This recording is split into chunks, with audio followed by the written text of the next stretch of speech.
This was a village every man feared to set foot in, because inside lived a group of succubi burning with endless desire. Any man they summoned would almost always end up being toyed with until their final breath. But this time, the one they summoned wasn't prey. He was an anomaly so terrifying that even heaven and earth seemed to change color for him. Violent magic erupted wildly from the center of the summoning array, and all of it came from the blood demon god system he had awakened. Every time he absorbed the blood of a woman, he could gain one random stat point, and just like that, he nearly drained every girl in the succubus village. The beginning of all this went back to the global energy outbreak of 2025. That disaster tore open a passage to the winged realm, allowing countless beasts that should have existed only in fiction to flood into Earth. From that moment on, humanity was thrown into a brutal war against those monsters, and conventional firearms could barely hurt them at all. In order to fight back against these creatures from another dimension, some humans unexpectedly evolved in the middle of the crisis. In this new era, evolvers stood above everyone else, holding power and status far beyond ordinary people. But the protagonist, Li Haoren,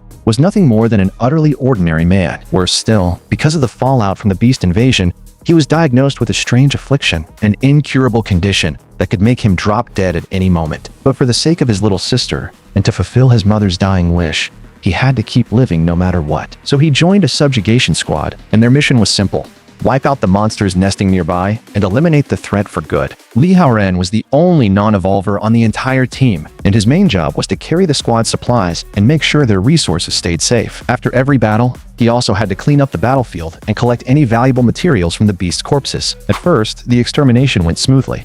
Those ordinary first-tier beasts were no match for the squad at all. But very soon, Li Haoren noticed something was wrong. The tiny stones on the ground suddenly began to shake violently, which could only mean one thing: an even more terrifying beast was still lurking in the area. But before he could think any further, a massive figure suddenly pushed its way out from the forest. It was a 5th-tier beast over 100 meters long, the Titan Python. Creatures of that level were something those evolvers had only ever seen on television, and now that it stood right in front of them, every single one of them trembled in fear. The intel had clearly said there were only first-tier beasts here, so this had already gone far beyond anything they were capable of handling. Just as everyone stood frozen in place, Li Haoren roared from the rear and snapped them back to their senses. "What the hell are you standing there for? Run! Do you want to die?" Only after hearing that furious shout did the others finally break free from their terror and start sprinting desperately toward the exit. But the problem was that the Titan Python moved far too fast, and with their current strength, getting caught was only a matter of time. Right then, the squad leader, Chen Zijin, walked straight up to Li Haoren, raised his blade, and slashed across his chest, sending blood spraying everywhere. Li Haoren had not even figured out what was happening yet when he heard those words of pure despair. "You're the only one in this squad with no combat ability. You're the least valuable one here, which makes you the perfect bait. I've read your file. You were diagnosed with that affliction not long ago. You don't have much time left anyway, so you might as well make one last contribution before you die. If you want to blame someone, blame yourself for being too weak." With that, Chen Zijin hurled Li Haoren straight toward the Titan Python. The Titan Python saw a piece of fresh flesh dripping with blood appear right in front of it, flicked its tongue once, then opened its massive jaws and lunged forward on the spot. Just as Li Haoren thought he was about to die in the python's mouth, his mother's final words suddenly flashed through his mind, telling him that no matter what happened, he had to take care of his little sister and keep living with everything he had. But in the instant that memory flashed by, a magic circle suddenly appeared, and a surge of overwhelming power shot through the sky, forcefully tearing open a passage. Li Haoren, who should have already died, reappeared inside that passage, and even the slash wound on his chest had vanished without a trace. While he was still completely lost, countless voices filled with excitement and envy rose from below the stairs. "I can't believe that junk scroll Monique picked up actually worked. He's so handsome. We really hit the jackpot this time. It's been forever since we've seen a man this high quality. My blood's already pumping. This is so exciting. He's even giving off such dense magic. A man this irresistible. I seriously can't wait to find out what it'll feel like to play with him." Li Haoren stood there in total shock. What the hell is going on? Why are there so many succubi here? And can't they see the status window right in front of him? At that moment, Monique, one of the 3 sisters, slowly stepped forward and said, "It was I who brought you here with an ancient summoning array. The moment the ritual activated, even heaven and earth changed color. To cause a disturbance like that, you must be unbelievably powerful. I, Monique, swear to follow you to my death, for all eternity, and never betray you." The instant Monique made that vow, Li Haoren received a system notification, and when he opened it, Monique's status panel appeared before him. Affection had reached 88%. When a follower's affection reaches 100%, the host may choose to bring her into his harem and receive a mysterious reward. Only then did Li Haoren finally understand everything. It was because of what stood before him now that he had been brought back to life. He had gained a power even greater than that of the Evolvers, the Blood Demon God system, and this time, he finally had the capital to take his revenge. Monique, who could not see the system, watched him with pure curiosity. She had no idea why he was so excitedly waving his hands at thin air. Had her lord slept for too long and become uncomfortable? Do you wish to stretch a little, my lord? Li Haoren cleared his throat and admitted that he really did want to move around a bit. True to her nature as a succubus, Monique immediately offered up the softness of her chest. If my lord truly needs something to touch, then please feel free to enjoy this servant's body. If my body can help you relax, that would be my honor. The other succubi below instantly protested. That's so shameless. You actually got ahead of us. Something like this should obviously be my turn. Mine are bigger and softer. But Li Haoren still put on the face of a proper gentleman. Hold on. I'm not trying to take advantage of any of you. Are all succubi this thirsty? That single line immediately dropped Monique's affection by 3 points. Monique looked crushed as she asked softly, "What is wrong? Is this servant's body unable to stir your interest, my lord?" Li Haoren froze for a second and quickly realized he had said the wrong thing. Affection was clearly one of the core functions of the system. If he wanted revenge, then he had to rely on the system's power and max out the affection of every one of them. So he changed his tone at once and began praising her. "You misunderstood me.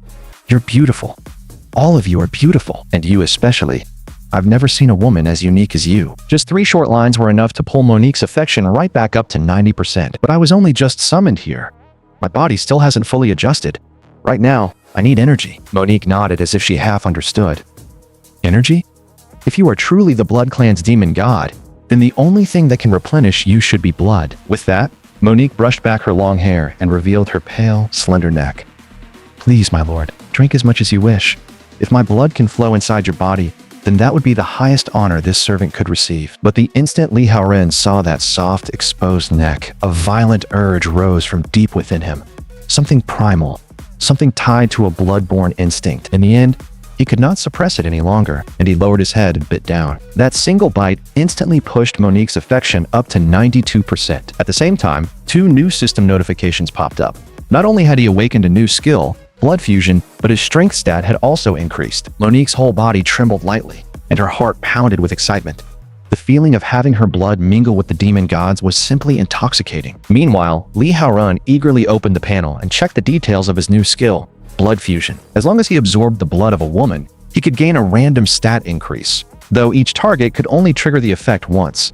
Even if each increase was only 1 point, as long as the number of targets was high enough, the total gain would still be massive. The moment that thought crossed his mind, Li Haoren decisively asked Monique for more blood. Monique's body trembled again as she swayed her waist and replied, "Then please, go on.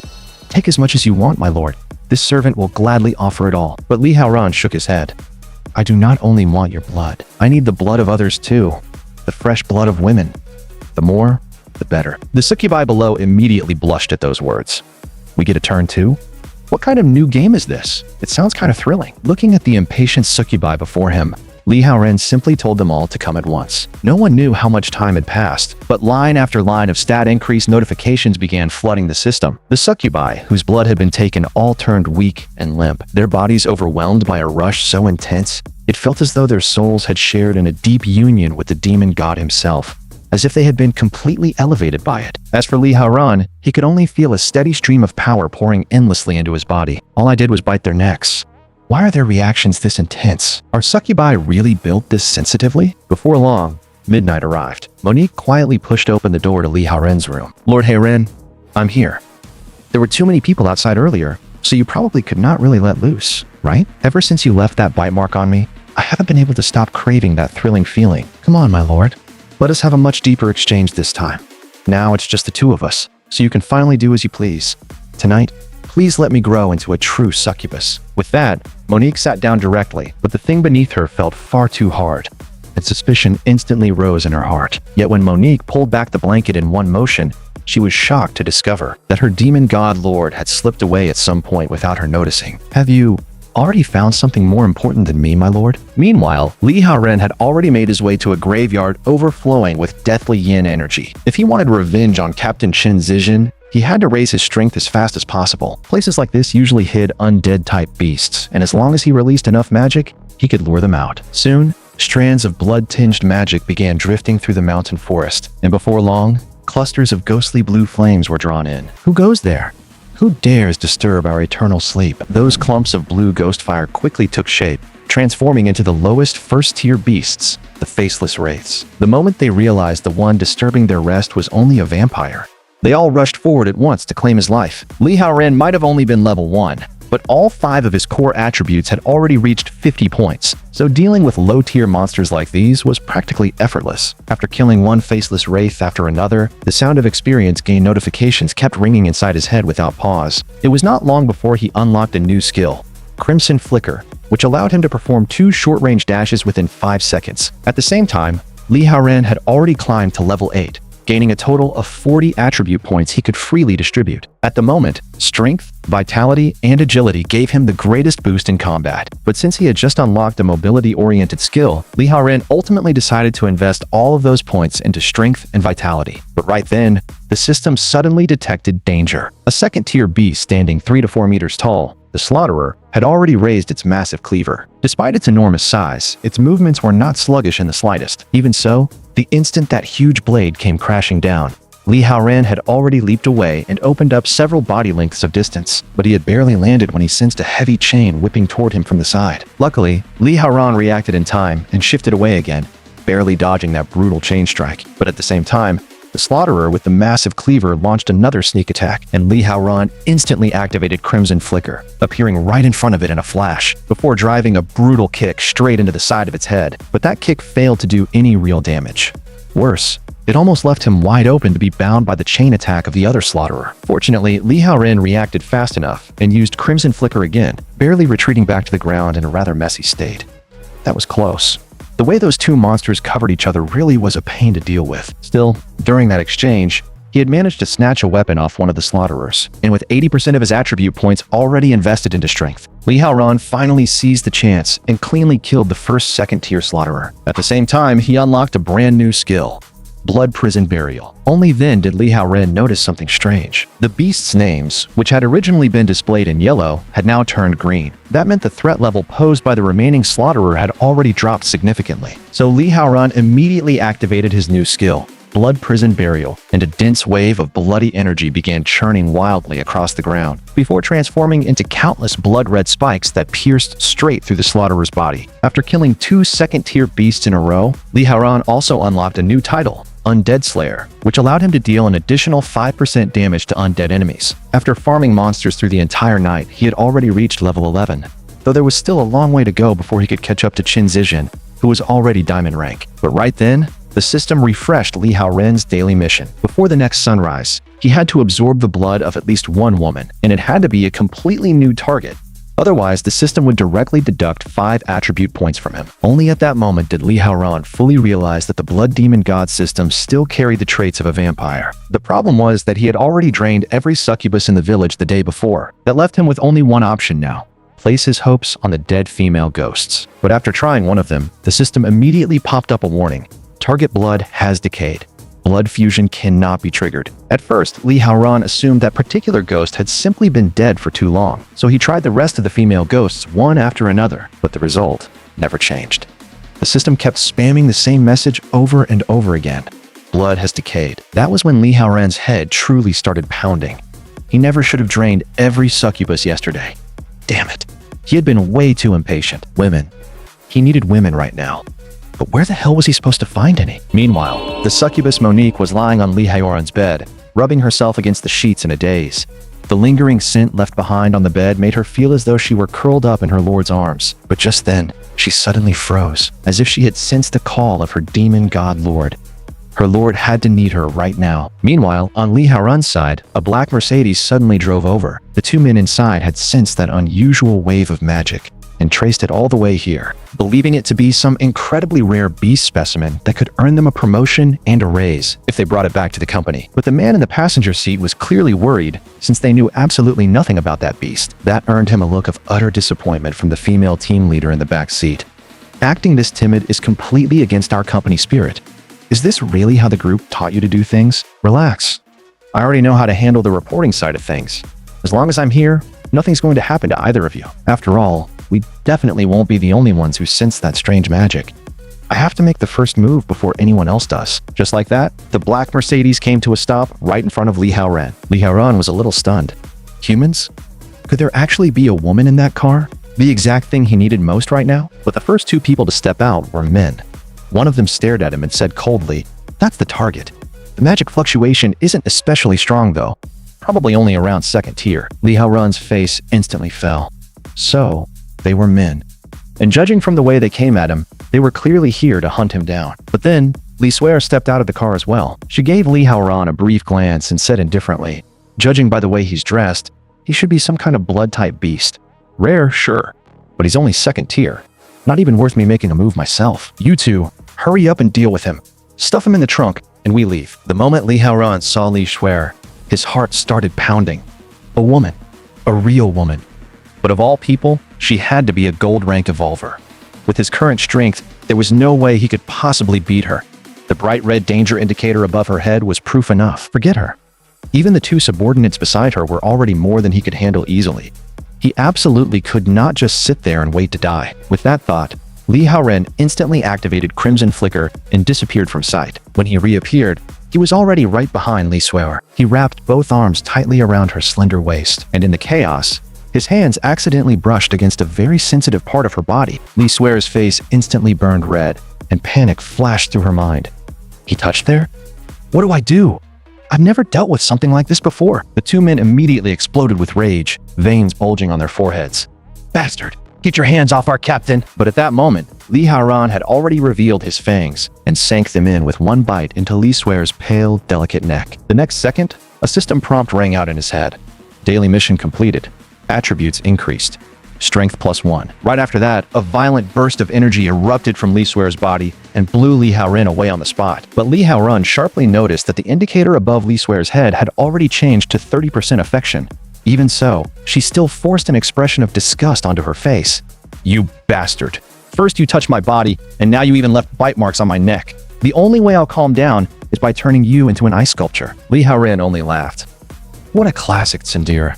I've already seen right through you." Those words left Li Suer momentarily speechless, and all she could do was snap back in embarrassment. "Nonsense. I am not being tsundere at all." Li Haoran was secretly thrilled. "Looks like I guessed right.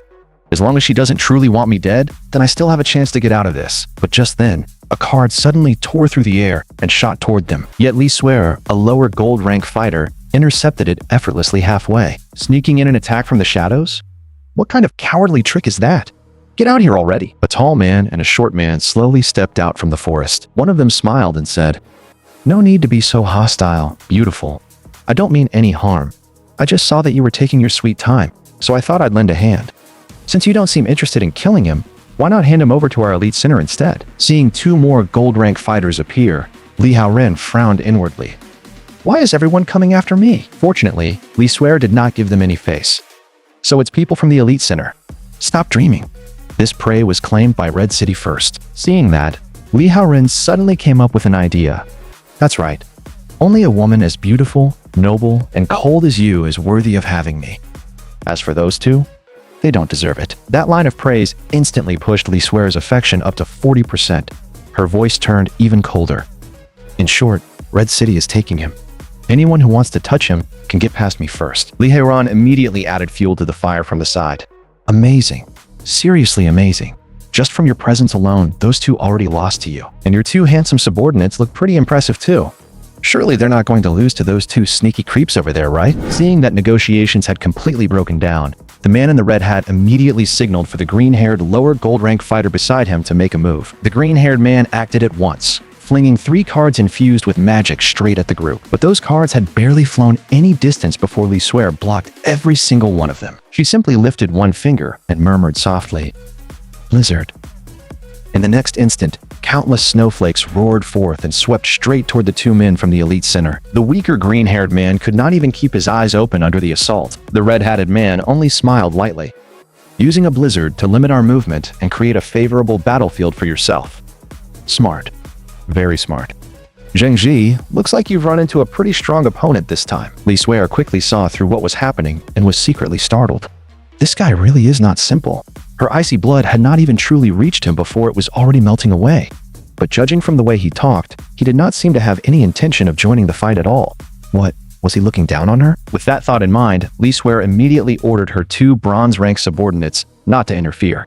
All they had to do was keep a close eye on Lee Haoren, that vampire. In the next instant, Lee Swear leaped straight into the air. Then, with a wave of her hand, she fired a massive ice sculpture shaped like a rose straight at the green-haired man. The green-haired man was both furious and baffled. What kind of joke is this? Who the hell fights with a flower? But the moment his words fell, that enormous frozen rose slammed straight into him head-on, sealing him inside a thick block of ice and leaving him completely unable to move. The red-hatted man beside him let out a long sigh. Zhengzhi, you've really put me in an awkward spot now. How am I supposed to explain this to my dad when we get back? That you got brutally beaten by a woman? Lee Swear instantly bristled at that. What? Do you look down on women? You're next. The red-hatted man only sneered. Looks like you still haven't understood the situation you're in. But right as the two of them were clashing verbally, several heart-shaped arrows suddenly shot out from the shadows and struck the 2 bronze-rank men dead on. In the very next second, their bodies turned to stone on the spot, and they completely lost the ability to move. Lee Swear and the red-hatted man both froze for a moment, thinking another competitor had entered the field. But when they turned to look, they realized the one who had fired those arrows was actually a 3rd-tier succubus beast. The moment Monique arrived, she threw herself straight into Lee Haoren's arms without the slightest hesitation. Lord Haoren, I finally found you. Lee Haoren was both shocked and delighted. Monique? How did you even find this place? That's incredible. Monique answered obediently at once. Because this servant could sense your urgent need, my lord. So I rushed here specifically to help you. As long as I can be of use to you, I'm willing to give everything. Hearing that, Lee Haoren could not help but sigh in admiration. Having a subordinate like you really is the best. Monique's face immediately lit up with joy. Being able to serve a master like you, my lord, is the greatest honor of my life. That shamelessly intimate exchange instantly made Lee Swear tremble with anger. What is this? Why am I shaking? Is it because they're actually flirting right in front of me? No, impossible. I'm not that shallow. It has to be because that succubus turned my men to stone. With that thought, Lee Swear immediately shouted furiously at the succubus. You two can stop acting lovey-dovey over there. Restore my people right now! But at that very moment, the red-hatted man stepped in and blocked her path. Don't you think you picked the wrong target?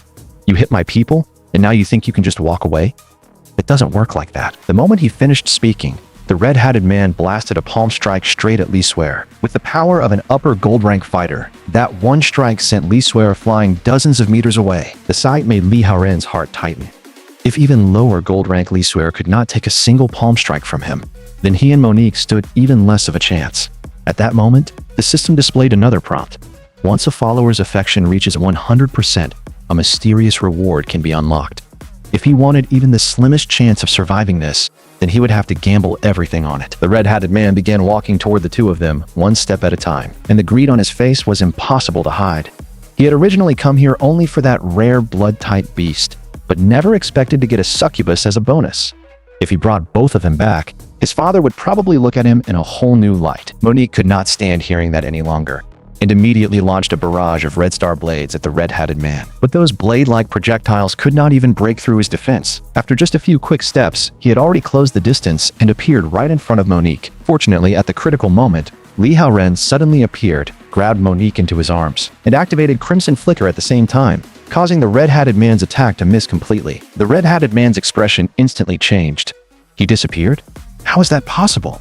He's just a second-tier beast. So how is he moving fast enough to slip past my eyesight? Meanwhile, Lee Haoren appeared in the nearby forest carrying Monique in a princess carry. He knew perfectly well that he had already run out of escape skills. If he wanted to survive now, he had to max out Monique's affection as fast as possible and claim the system's mysterious reward. So without even taking a second to think, he lowered his head and kissed her directly, forcefully pushing Monique's affection all the way up to 99%. Even the red-hatted man had clearly not expected to get fed that much romance right in the middle of a fight. A beast really is a beast. In the middle of a battle, you're actually making out? If I had shown up a second later, were you two animals about to start mating right here? I'm gonna grind both of you to dust. But Lee Haoren was panicking inside, because that affection bar was still missing the last 1%. Then, just as the red-hatted man rushed straight at the two of them, he discovered that they had already been sealed inside an incredibly sturdy shield of ice. He recognized it almost instantly. That was Lee Swear's doing. The red-hatted man's face darkened. Don't push your luck. I only held back because of Red City Group. But Li Swear had already made up her mind to take the blood-type target for herself. If you want to touch him, you'll get through me first. Just as the two sides were locked in a standoff, Monique's body suddenly trembled lightly, and her affection finally reached 100%. Almost at the exact same moment, the system unlocked Li Haoren's mysterious reward.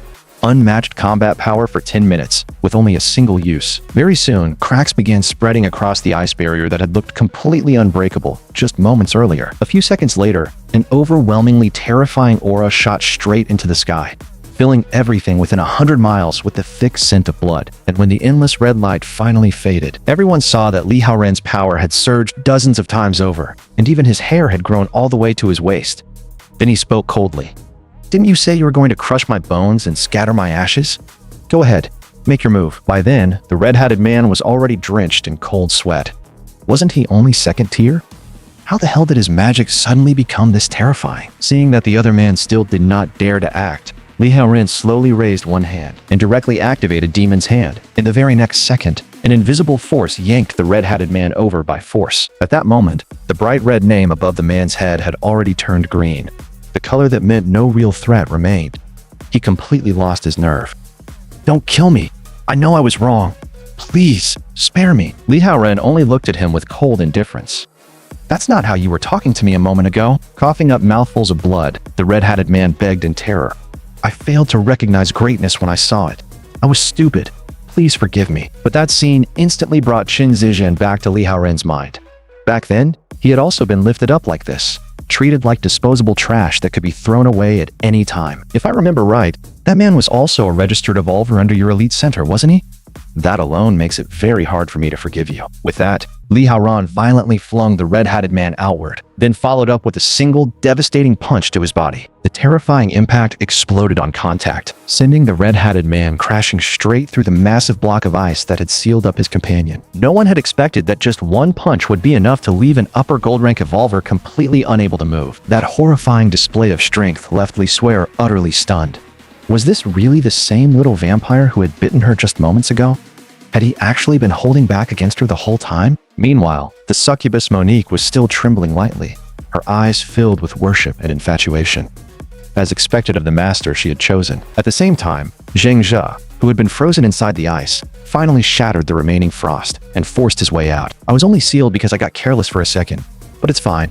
Now that I'm out, I'm finally gonna get serious. But the moment those words left his mouth, he saw Li Haoren casually flick the cloak behind his back. In the very next second, countless disgusting black bats poured out from deep within that cloak. They swarmed all over Zheng Zhe, whose strength was only lower gold rank, and wrapped him up completely. At first, everyone could still hear frantic sounds of struggling from inside, but when the bats finally scattered, all that remained on the ground was a bleached white skeleton. After killing a lower gold rank evolver, Li Haoren's level shot up by 5 levels in one breath. At the same time, he permanently unlocked the new skill he had just used, Bloodstorm. Meanwhile, the red-hatted man, sprawled on the ground and practically half paralyzed, kept letting out weak cries for help. Li Haoren calmly said he could not hear him and told him to speak louder. Gathering every bit of strength he had left, the red-hatted man shouted in a trembling voice, I don't want to die!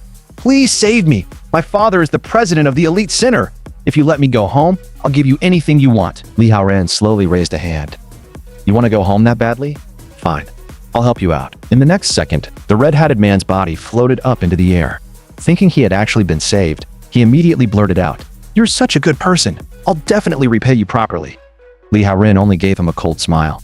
No need for repayment. I just like helping people. As soon as the words left his mouth, he violently swung his arm and hurled the red-hatted man away like a shot put. The speed was so absurd that the man became nothing more than a streak of light tearing across the sky. Li Swear had originally assumed Li Haoren was joking, but the direction he threw him in really was Giant City. Even she could not help being shaken. Is this blood-type monster actually planning to send him all the way home? That streak of light tore through countless mountain ranges along the way, charging toward the sky above Giant City like nothing in the world could stop it. Only after smashing straight through the Elite Center's headquarters building did it finally come to a halt. At the same time, Li Haoren received another system prompt on his end. His level shot up 5 more times in a row, the experience pouring in all at once, which could only mean one thing. The red-hatted man really had made it home and died on arrival. After dealing with the Elite Center, Li Haoren slowly turned his gaze toward Li Swear, instantly putting her on edge. What are you trying to do? Am I next? But Li Haoren did not even bother answering her. Instead, he turned to Monique. There's something I'm curious about. I need your help to test it. Monique immediately waved her hand obediently and smiled sweetly. Of course, Lord Haoren. Whatever you want to do, this servant will gladly cooperate. But the moment the words left her mouth, she suddenly felt the energy inside her body start rushing wildly toward her chest. It was as though something was about to burst out of her body at any moment. And then, unbelievably, the hilt of a sword really did begin to emerge from her chest. Monique's face instantly turned scarlet, and even her voice began to tremble. So big. Is this Lord Haoren's great sword? She even let out a breathless moan that sounded almost like she was giving birth. It's too big. Please pull it out. Gently. Slowly. Li Haoren quickly caught Monique in his arms and soothed her in a low voice. Don't panic. This is the product of our soul resonance. You'll be fine.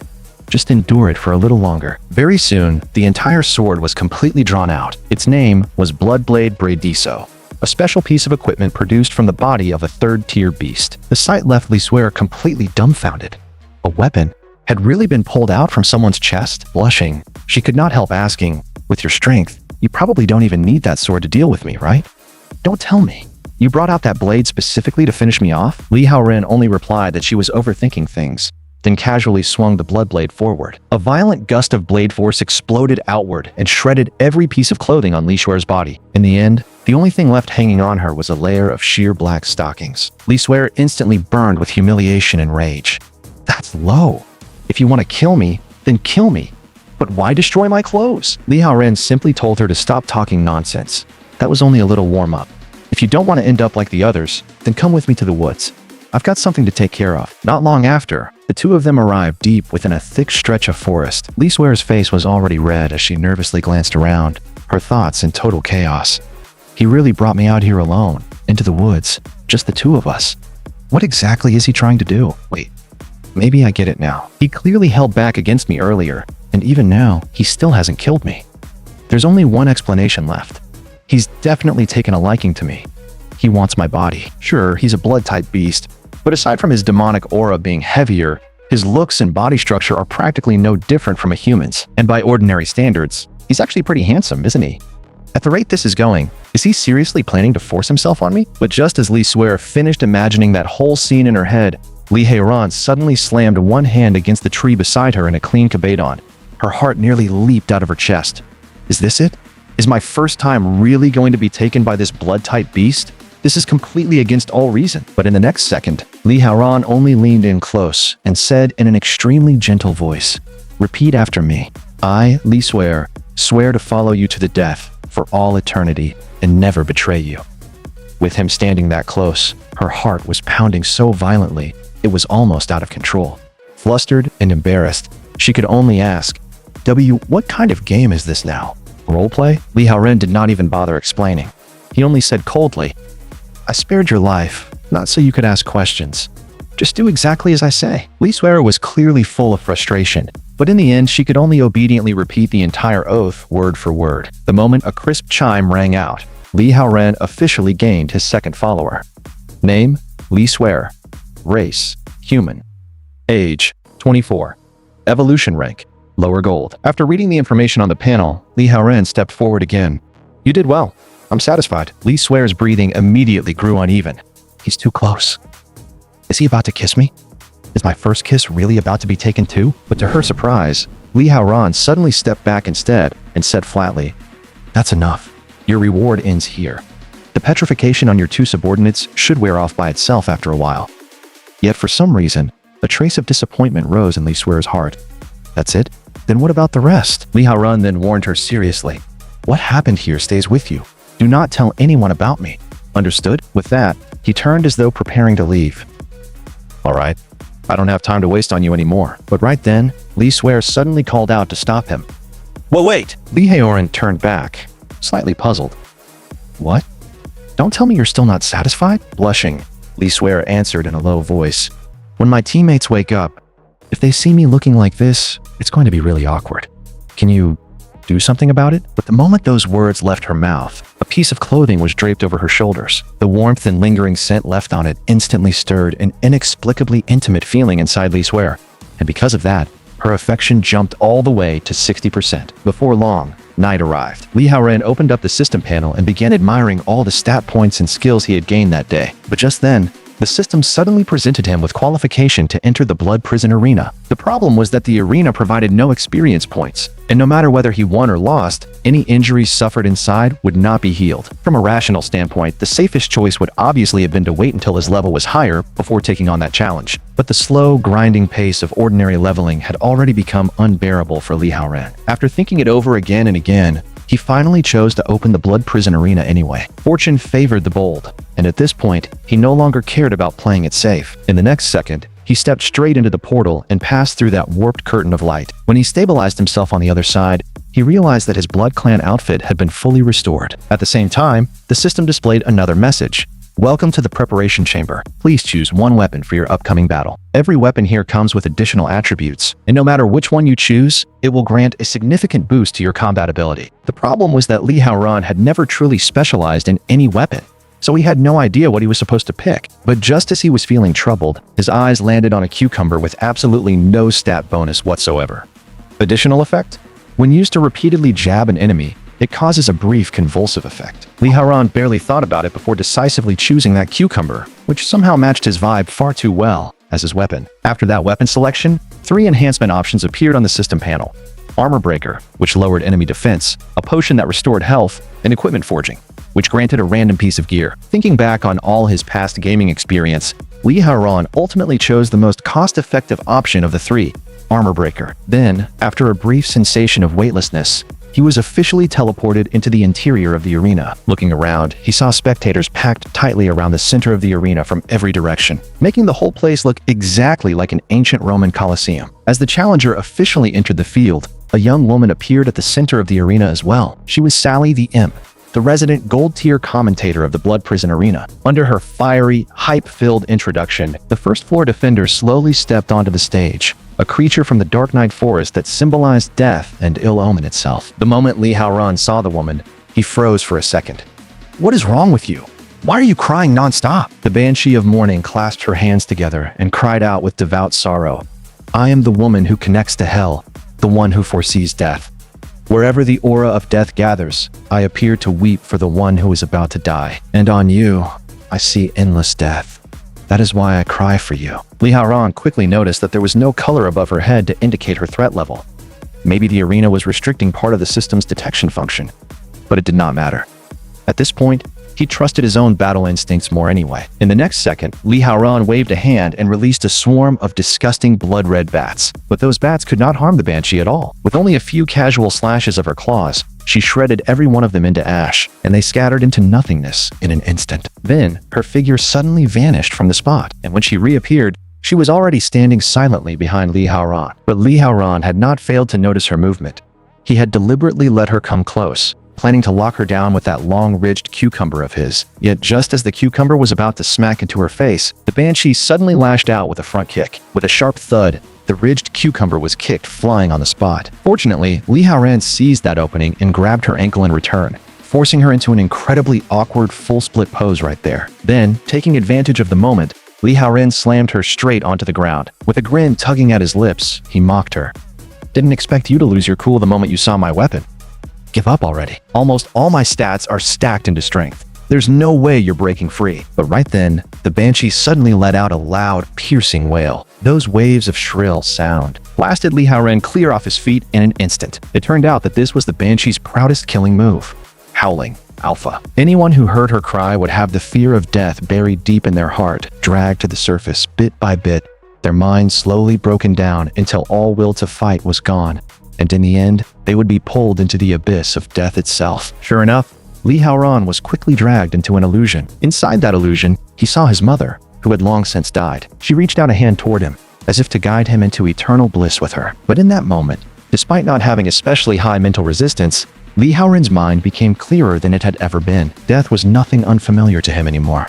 Whether it was being betrayed by his own teammates and nearly becoming beast fodder for a sacrifice, living with a fatal affliction that could kill him at any second, or barely escaping alive as a child from the aftermath of a battle between beasts and evolvers. His mother had risked her life to save him and his sister from that disaster back then, and it was not so he could be fooled by some cheap illusion and throw away his life here, What she wanted was for him to keep living, no matter what. With that realization, Li Haoran forcibly tore himself free from the illusion. Then he bent down and picked up the ridged cucumber once more. At the same time, he activated a new skill, Blood Shadow Art. The outline of his body began to blur little by little, until finally, he vanished completely from where he stood. But the Banshee of Morning let out another piercing howl, turning that cry into a massive wave of energy and unleashing a full area bombardment across the entire arena. Unfortunately for her, Li Haoran had already slipped silently right in front of her and shoved the ridged cucumber straight into her mouth, instantly cutting off her cry. The moment it hit,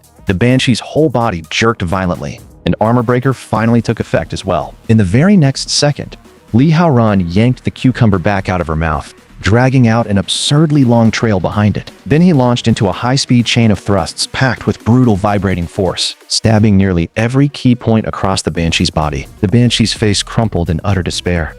It's just a cucumber, so why is it this terrifying? Every thrust hits harder than the last, more intense, more unbearable. I really can't take it anymore. But Li Haoran had no intention of stopping.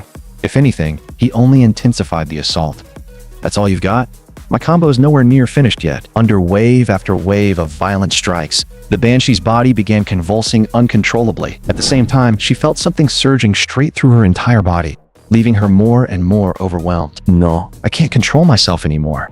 My body feels so strange. As the paralysis notifications flooded the screen, the Banshee was finally sent crashing straight to the ground, and when the dust slowly cleared, everyone saw that the Banshee's whole body had curled up tightly, kneeling on the ground and trembling non-stop.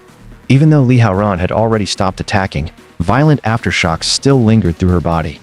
In the end, she could only beg in a shaking voice, "Please, don't stab me anymore. I surrender. I surrender." Even Sally, the gold-tier commentator, could not help shivering. That's terrifying. Just watching it is enough to make your whole body shake. Li Haoran clicked his tongue impatiently. Hey, she already surrendered. Are you going to announce the result or not? Only then did Sally snap back to her senses. Sorry, I lost my composure. The Banshee of Morning has officially surrendered. The winner of this match is Li Haoran. He earns the right to challenge the second floor. At the same time, two new rewards appeared before Li Haoran's eyes once again. Not only had his resistance to abnormal status effects increased, but his unlocked skills had also been upgraded further. Still, since his own condition had not fully recovered yet, Li Haoran chose to temporarily give up on challenging the second floor of the Blood Prison Arena right away. After that, he returned to the Succubus village through the portal, but the moment he left the arena, the system suddenly triggered another new prompt. Hidden skill unlocked. Victor's contract. Opponents defeated inside the arena will automatically become your followers. Outside the arena, this skill allows the host to summon those followers to assist in battle. After reading the description, even Li Haoran was stunned. If he really managed to clear all 50 floors in the future, wouldn't that basically mean he could summon an entire army whenever he wanted? But just then, two soft moans came from inside the room, interrupting his thoughts. The sound seemed strangely familiar, so Li Haoran pushed the door open at once. The moment he stepped inside, he saw the succubus Monique lying on the bed, breathing softly, as if she were intoxicated by the lingering scent left on his bedding. It was the first time Li Haoran had ever seen something like that, and he froze there in complete shock. The instant Monique realized her odd behavior had been caught, she hurriedly tried to explain. "No, it's not what you think, my lord. I came here to bring you clothes. You gave your coat to that human woman, so I stayed up all night making you a new one. It's the exact same size as the last one, and I specifically brought it here for you." Li Haoran walked over and gently patted her on the head. "I was just worrying about where I was supposed to get new clothes, and you already prepared them for me. Looks like I really can't do without you, Monique. I'll treasure this outfit properly. I won't give it away to anyone else again." Those few words alone were enough to make Monique happy for the entire night. Lord Haoran actually said he couldn't do without her. Words like that were practically a direct love confession. Wasn't he basically telling her that he wanted her to stay by his side and serve him for the rest of her life? Just moments ago, a half-orc army suddenly launched an attack on the succubus village. They not only tied up every succubus in the village, but also planned to loot all the food, gold, and valuables in one sweep. But right then, 3 arrows suddenly shot across the air, instantly turning 3 half-orc laborers who were busy looting into stone statues. The leader spun around and roared, "Who was that? Who dares ambush us? Are you tired of living?" Monique, on the other hand, answered with open disgust. "Running into disgusting trash like you first thing in the morning is enough to ruin anyone's mood. If you don't want to end up as stone too, release my people and get out of this village." The leader only sneered, clearly not taking her seriously at all. You still haven't figured out the situation, have you?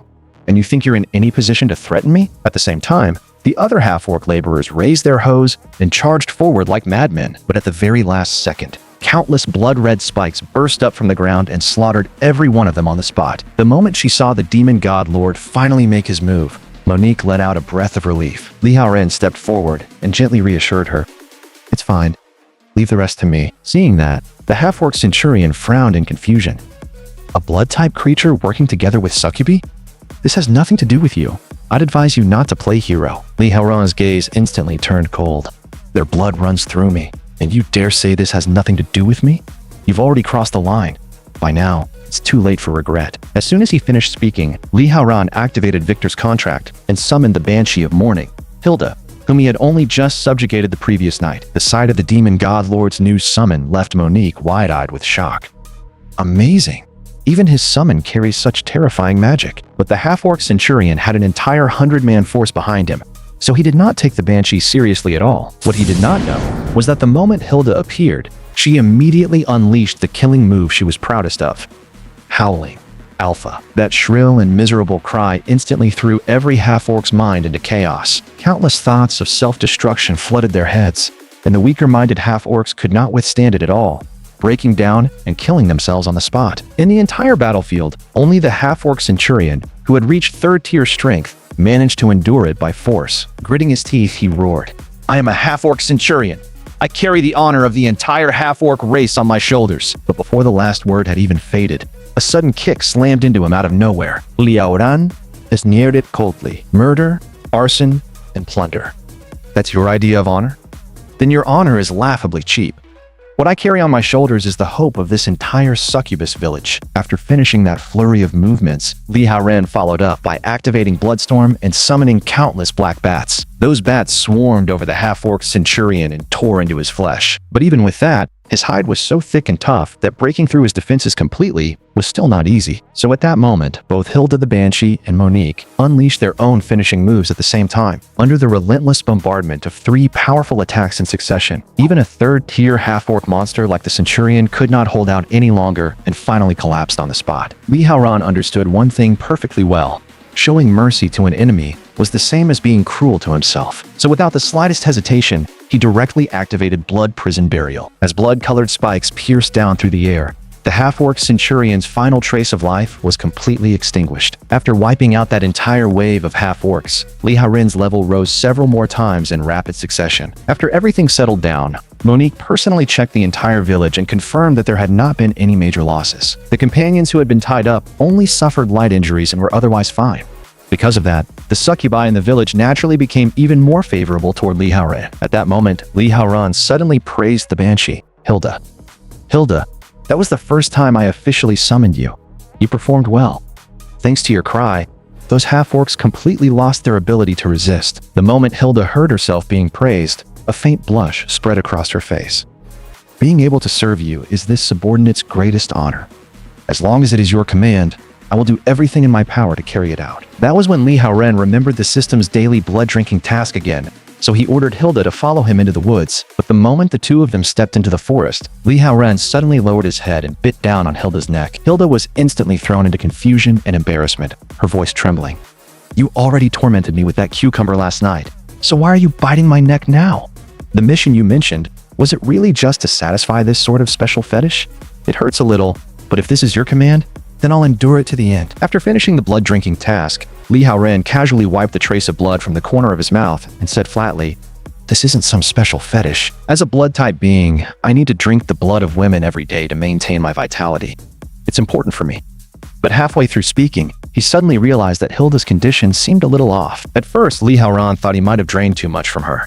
But Hilda was standing there with her body bent slightly forward, trembling non-stop. Blushing, she said in a low voice. Ever since our fight yesterday, my body has become abnormally sensitive.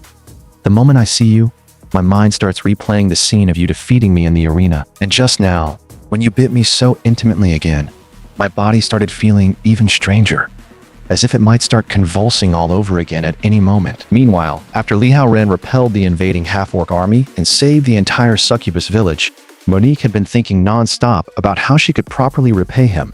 Her companions, however, told her that if she really wanted to show sincerity, then the most direct way was naturally to repay him with her body. Monique had, of course, thought about that herself. But the problem was that Lord Heoren seemed completely obsessed with battle. And besides, women as stunning as Hilda and Lisware were already by his side. On top of that, Monique had almost no experience whatsoever when it came to men and women. So the more she thought about it, the less confidence she had. Can someone like me really satisfy my lord? The moment her companion heard that, she immediately caught the real issue. So what you're really worried about is that Lord Heoren simply isn't interested in you at all, right? Monique nodded softly, admitting that she had actually tried several times in secret already, only to fail every single time. But her companion said with absolute certainty, "That's because you're too restrained. Seducing men is a required course for Succubi. I've got a way to make Lord Heoren completely unable to resist you. Take off your towel. I'll teach you." The moment she heard that, Monique really did obediently remove the towel wrapped around her body. Blushing hard, she said softly, I'm ready. What do I do next?" But before she could finish the question, her companion suddenly fired a strange ray of light toward her body. In the next instant, a mark unique to Succubi appeared below her navel. Only then did her companion nod in satisfaction. "Your combat talent may be better than the others, but only after receiving this mark can you truly be called a real succubus." On Li Haoran's side, because Victor's contract consumed far too much magic power, he had no choice but to invest his stat points into spirit first if he wanted to improve his combat endurance. As for strength and vitality, for now he could only make up for them through intense physical training. But just then, the door to his room was gently pushed open. The person standing there was Monique, wrapped in nothing but a towel. With her face burning red, she spoke softly. "Lord Heoren, this subordinate has finally figured out how to repay you." The moment Li Haoren saw that it was Monique, he stopped his training and asked with some confusion, "Monique, what exactly did you come up with? Why are you this worked up?" But the instant Monique saw Li Haoran's muscular body, so sharply defined, it looked almost sculpted by a blade, her entire face flushed red to the ears. Her thoughts turned into complete chaos. This is basically a work of art. No, this is bad. I'm getting way too excited. In the next second, her body seemed to move on its own, and her hands unconsciously began loosening the towel wrapped around her. At that moment, Li Haoran's gaze was clearly a little lost, but the first thing that caught his attention was the mark that had appeared on Monique's pale skin. The instant his eyes landed on that mark, the system immediately displayed a prompt. Abnormal status detected. Resistance threshold met. Host has successfully become immune to the silver mark's control effect. At the same time, the succubus who had originally engraved that mark on Monique suddenly remembered something extremely important. If the mark's effect activated but failed to seduce the target, then the caster herself would suffer the backlash instead, and Lord Heoren just happened to be the blood demon god. There was no way Monique's mark could charm him. Now, what was supposed to happen next? On Li Haoran's side, he raised a hand and pointed at Monique's lower abdomen, asking with visible confusion, "Monique, something's off with you. That mark on your body. What exactly is it?" Sure enough, Monique had already been hit by the backlash. At that moment, her mind was flooded with all kinds of chaotic images that were impossible to describe out loud. She only felt as if something inside her was about to burst apart, leaving her so uncomfortable she could barely stay standing. "Lord Heoren, please, help me." Li Haoren seemed to understand what Monique meant and immediately pulled her into his strong arms. Even so, he still asked in a low voice, "You don't seem fully conscious right now. Are you sure? This is really okay?" Monique answered in quick, uneven breaths. "It's fine. Whatever Lord Heoren wants to do to me, anything is okay." And just like that, the two of them spent a night so intense that even the whole house seemed to sway with them more than once. Before long, morning arrived, and Monique finally began to regain her senses. But the moment she sat up, she realized that an endless stream of magic was overflowing from inside her body, and her strength had clearly gone through an enormous breakthrough. Could it be because she had truly united with her lord last night? She had never imagined that Lord Heoren could carry such an incredible effect within him. Even though her mark had not truly worked the previous night, Lord Heoren had still granted her wish in the end. That feeling, as if he were going to consume her whole, had been the ultimate pleasure. It was so overwhelming that she could not stop thinking about it. Meanwhile, Li Haoren himself was abruptly jolted awake by a system prompt. Follower Monique has obtained Blood Demon Essence. All attributes have increased drastically, and she has successfully advanced to lower 4th tier. However, this Blood Demon Essence can only take effect once on followers whose affection has reached 100%. Only then did Li Haoren finally realize that he could actually help his followers break through their rank directly. And now, Monique's attributes had already surpassed his own. When Monique saw the shock and surprise written all over Li Haorun's face, she mistakenly assumed it was because she had not performed well enough the previous night. But at that exact moment, the system prompted Li Haorun once again. Before the next sunrise, he must absorb the fresh blood of at least one new female target. Li Haorun immediately turned and asked, "By the way, aside from the Succubus village, are there any other beast tribes nearby? Preferably one with female members." Monique thought carefully for a moment before replying, "Actually, the half-orc tribe from yesterday is on the other side of the forest. They've always gone around burning, looting, and oppressing other beasts. There should be female half-orcs in that tribe too." After spending the night with Monique, Li Haorun immediately set out with her and arrived at the gates of the half-orc tribe. Looking ahead, Li Haorun asked calmly, "So this is the half-orc tribe you were talking about? Those bastards have bullied the Succubus village for far too long. Now it's your turn to take revenge. Let me see the strength you gained after your breakthrough. And remember, leave me some survivors." Monique's heart tightened at once, and she silently made up her mind. Since Lord Haoren had deliberately given her this chance for revenge, she absolutely had to perform well and live up to his expectations. At the same time, the massive wave of energy that Monique gathered in midair instantly drew the attention of the entire half-orc tribe. "This is the supreme power my lord granted me. Today, you filthy and vulgar creatures are going to experience its might for yourselves." The moment her words fell, that giant shockwave erupted. In an instant, nearly every structure within 1,000 meters was swept apart and destroyed, while huge numbers of half-orcs died on the spot under that single attack. And all the massive experience gained from those deaths flowed directly into Li Haorun's body. Just as I thought. It's exactly the same as when Hilda used her cry to kill enemies before. As long as a follower is the one who lands the kill, all of the corresponding experience still ends up going to me. At this point, the land occupied by the half-orcs had already collapsed into a massive crater with a radius of several hundred meters. Monique stood in midair and coldly declared, "By the name of Lord Li Haorun, the blood demon god, I have come to wipe out this half-orc tribe. Today will be your last day." Two half-orcs immediately flew into a rage at the sight of her arrogance and charged straight at her. "You're just a succubus, so who the hell are you to talk this big? And what's so special about some blood demon god? Is he stronger than our centurion?" But Monique simply moved both hands at once, grabbed the heads of the two half-orcs, and slammed them viciously together. Right after that, a long whip quickly condensed in her hand. Monique's eyes turned cold. "I've waited a very long time for this moment. Today, I'll let you see the traditional secret art of the succubus race for yourselves. There couldn't be a more fitting way to take your lives. Every last one of you half-orcs can come at me together." Very soon, all the remaining half-orcs let out furious roars and swarmed toward her. And with every crack of Monique's whip, Li Haorun's system kept flooding him with experience gain and level up prompts. Li Haorun's eyes lit up. "With Monique helping me grind levels, the efficiency is on a completely different level. Now I'm curious what skill unlocks at level 25. In the next second, the system displayed the answer, Night Affinity. Movement speed increases by 30% during nighttime or in dark environments, and blood element attacks gain a bleeding effect. After reading it, Li Haorun could not help feeling a little conflicted. He really had become a complete vampire now. It looked like more and more of his fights would have to happen at night from here on out. No one knew how much time had passed, but a literal mountain of corpses had already formed beneath Monique's feet. Looking at the slaughter before her, she spoke in open disappointment. "So this is all the half-orcs who spend their lives burning, looting, and killing are capable of?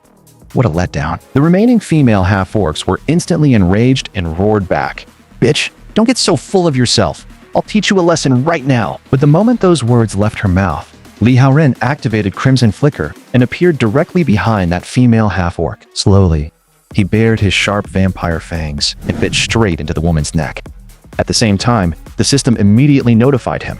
Daily mission completed. Before long, evening arrived. In this extermination battle against the half-orc tribe, Monique personally killed a total of 178 enemies and captured 30 female half-orcs alive. Li Haorun was clearly very pleased with her performance. "After advancing to 4th tier, you really are on a completely different level now."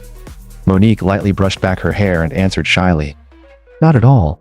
It's only because Lord Haorun trained me so well." But Li Haorun immediately changed the subject and asked whether her current strength was enough to extend the petrification duration of her heart arrows. If it was, then the captives should all be taken back to the village and preserved in stone first. He still had other uses for them later. At the same time, he could not help muttering inwardly, even if their looks are a little rough, they're still genuine female targets. As long as I preserve them properly and take one a day, then my daily blood tasks for an entire month are basically taken care of. Afterward, Monique pulled out a bead from the ruins and respectfully offered it to him. This is a treasure orb I found here just now. It doesn't look ordinary, so I wanted to present it to you, my lord. The moment Li Haoren took the bead into his hand, a detailed information panel immediately popped up before his eyes. Demon Breath Pill. After consumption, increases maximum mana and conceals the user's demonic aura, blocking outside detection. As long as he took this, the demonic aura around him would be completely hidden. At that point, he could return to Giant City without being easily detected by evolvers. Li Haoren's gaze darkened. If that's the case, then I should finally be qualified to pay that bastard a proper visit. The next day, when Monique learned that Li Haoren was about to leave, she could not stop herself from asking, "Did I do something wrong? Is there something about me that displeased you, my lord?" Li Haoren shook his head and answered calmly, "You did well. I'm very satisfied. It's just that I still have some personal business I need to deal with myself, so I have to make a trip to Giant City. It shouldn't take more than a few days. While I'm gone, Hilda will be under your command. Don't sit around idle. Use the village as your center point and clear out every beast within 10 li. And if you run into female beasts again, handle them the usual way." After giving all his instructions, Li Haoren waved a hand at them. "That's everything. Go take care of it now." After Li Haoren had walked far enough away, Hilda finally could not hold back any longer and asked, "Monique, why is my lord so set on going to Giant City? Who exactly is still there waiting for him?" Monique only shook her head softly. Lord Haoren's thoughts are not something people like us should casually speculate about. Meanwhile, Li Haoren had already finished an entire round of training inside the room. When he turned and saw Li Swear standing there in a disheveled state, he casually asked, "What? Did I wake you up?" Li Swear froze for a second, then suddenly snapped out of her daze. "When did you come in? How did I not sense your presence at all? And how exactly do you know where I live?" Li Haoren stopped what he was doing and explained calmly, "Both Monique and you have sworn loyalty to me. If I can sense where you are, what's so strange about that? Do I need to file a report just to visit my own subordinate? Still, I did come to find you because there's something I need your help with. I need you to look into someone for me. Qin Zijin, an upper diamond-ranked evolver from the Elite Center. I want to know what his recent mission schedule looks like." Li Swear agreed without much hesitation. "That's not a problem. I'm a team leader at Red City Group. I still have enough connections for something like that." But just then, Li Haoren seemed to remember something else that had been bothering him. Li Swear told him to go ahead and ask. "Just say it. If I know the answer, I won't hide anything." Unexpectedly, Li Haoren suddenly broke into a wicked grin. "Last night, you were hugging my clothes in your sleep and mumbling my name the whole time. So tell me, what exactly were you dreaming about?" The moment he asked that, Li Swear had no idea how to answer, and her whole face instantly flushed red, because the dream she had last night was clearly about sparks of romance flying between her and Li Haoren. Right then, the sound of an alarm clock suddenly rang out, forcibly yanking Li Swear back to reality. She did not answer his question at all. Instead, she turned and ran for the door. "Crap, I'm gonna be late. I need to get to work. The thing you asked me to investigate, I'll have an answer for you after I get off work." Seeing how strongly she reacted, the corner of Li Haoren's mouth lifted slightly. Looks like that dream of hers last night must have been pretty intense. The scene shifted to the underground parking garage of Red City Group. As Li Swear hurried forward, she kept replaying the whole thing in her mind. That dream last night was way too embarrassing. And of all things, he actually saw me in that state. How am I supposed to face him after this? Is he laughing at me back at home right now? But at that moment, a strange voice suddenly interrupted her thoughts. "Li Swear, Team Leader Li, I have a question I'd like to ask you. A few days ago, there was an abnormal magical eruption in the outer suburbs. You still remember that incident, don't you? My younger brother, Yu Win, and his partner both went there to investigate. In the end, both of them were killed. My brother's corpse was even thrown straight onto the Elite Center's headquarters building. As far as I know, you and your team also went there to investigate that abnormal magic event. Even Yu Win, an upper gold-ranked fighter, died there without a clear answer. So why was it that your group alone managed to come back alive and unharmed?" Li Swear was deeply wary of Yu Wu, a legendary ranked powerhouse, but she still forced herself to remain calm. "What exactly are you implying? Are you trying to say I'm the one who got your brother killed?" Wang Meng, standing at the side, had clearly already lost his patience. "Young master, don't waste any more time talking to her.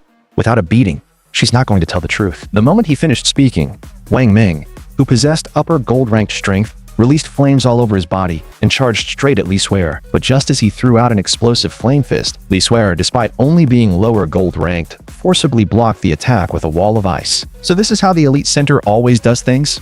Just because you've got a legendary ranked fighter standing here, you think you can act this arrogantly? This is Red City Group's building. Our people are all upstairs. If you really want to start a fight here, then I'll go all the way with you. Hearing that, Yuwu's attitude finally eased up a little. Team Leader Lee, don't misunderstand. This subordinate of mine is just like my younger brother. Hot-headed, that's all. Deep down, he's not a bad person. We don't mean anything else by this. We simply want to know what exactly you saw that day. Was there any clue at all related to my brother? Or to that beast? Even the slightest lead would do. Lee Swear forced herself to stay calm and answered, when I arrived at the scene that day, all I saw was a skeleton. I didn't see anything else, not even a trace of the beast. Are you satisfied now? Hearing that, Yuwu revealed a smile full of hidden meaning, then gave Lee Swear a small nod and thanked her. Only after they left did Lee Swear finally let out a long breath, but the weight in her heart only grew heavier. So the Elite Center really had set their sights on her. Things were becoming more and more troublesome. For most evolvers, the limit of a lifetime was no higher than upper gold rank.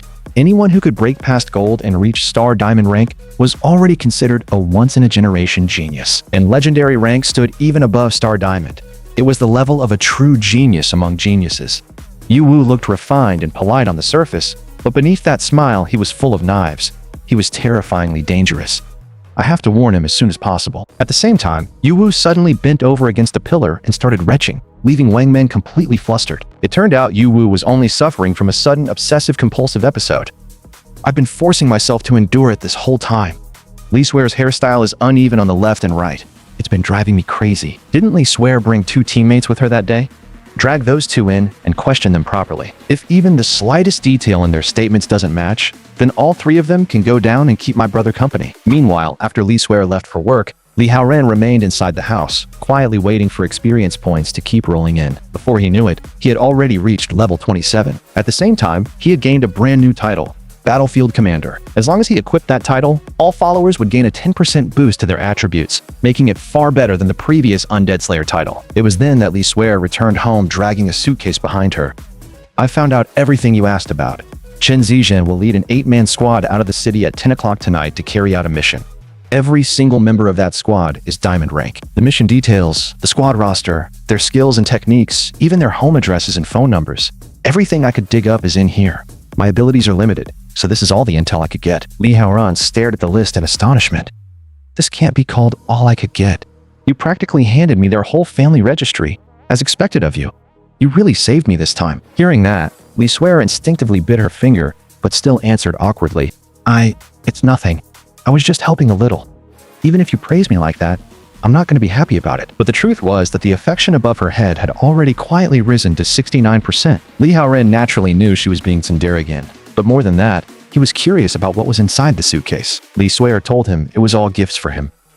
As she spoke, she opened the case and took out a large number of high-grade health potions and mana potions. At the same time, she personally helped Li Haoran equip a full set of rare gear, causing his stats to jump dramatically in an instant. Feeling the sudden surge in his attributes, Li Haoran could not help staring. These stats are ridiculous. I don't have that kind of money. So why are you giving me all this for no reason? Li Swear lowered her voice. You've already been targeted by the Elite Center, and your enemy is a legendary rank evolver.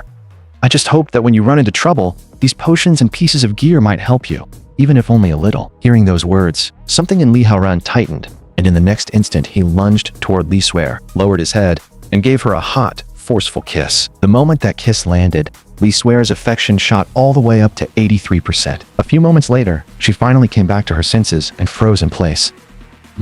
My first kiss was stolen just like that? Li Haoran only smiled faintly, then turned to leave.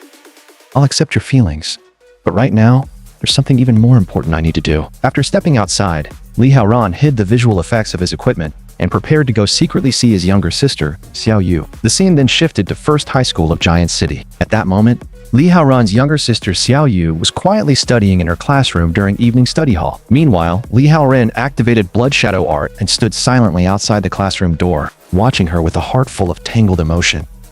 I'm sorry, Xiao Yu. With my current identity, I'm simply too dangerous. I can't show myself in front of you openly. If I recklessly revealed myself to you now, I'd only bring you unimaginable disaster. In this world ruled by evolvers, weakness itself is the original sin. That's why I have to keep getting stronger. Only then will I have the right to stand by your side openly and never be looked down on again. Inside the classroom, however, Xiao Yu suddenly felt a strange sensation she could not explain. She instinctively turned toward the doorway, only to find that there was clearly nothing there at all. How strange. Why won't my tears stop all of a sudden? Before long, the time reached 10 o'clock at night. Sure enough, Qin Zijin really did lead a squad out of the city to carry out a mission. Once the mission is done, pack up the White Bear Commander's gear and every valuable material that can be recovered from his body. The flat-headed man in the squad immediately started flattering him. Even a third-tier upper White Bear Commander couldn't withstand your blade, Captain. At your current level, you're probably already good enough to advance to Silver Spirit rank, aren't you? But Qin Zijin did not look pleased at all. Save the sucking up. Clean this up fast, so we can all go home and sleep. Yet the moment he finished speaking, Li Haoran's voice drifted out from behind them like a ghost. Go home and sleep? You're thinking a little too beautifully. If any of you still want to keep kissing his ass, you better do it now. Because after tonight, you probably won't get another chance. Qin Zijin recognized him instantly, and his expression changed on the spot. Li Haoran? You're still alive? After taking that stab from me, you still escaped the Titan Python alive? How is that even possible? Li Haoran let out a cold snort. There's nothing impossible in this world. Just like I once never believed there could really be someone who'd stab his own teammate without a second thought. I came tonight for one thing only, to make you pay back your blood debt in blood. The flat-headed man burst into laughter the moment he heard that. Are you out of your mind, Li Haoran? You're not even an evolver, and you think you can make an upper diamond rank captain pay with his life? What's with the outfit? You doing some Dracula cosplay? Back then, the captain sacrificed you for the greater good. I think he did absolutely nothing wrong. If you want to blame someone, blame yourself for being too weak. Besides, you didn't even die in the end, right? So what's the big deal? Why the hell are you here trying to disgust us? I happen to have 200 yuan in my pocket. Let's call it compensation for your emotional distress. After today, we're even.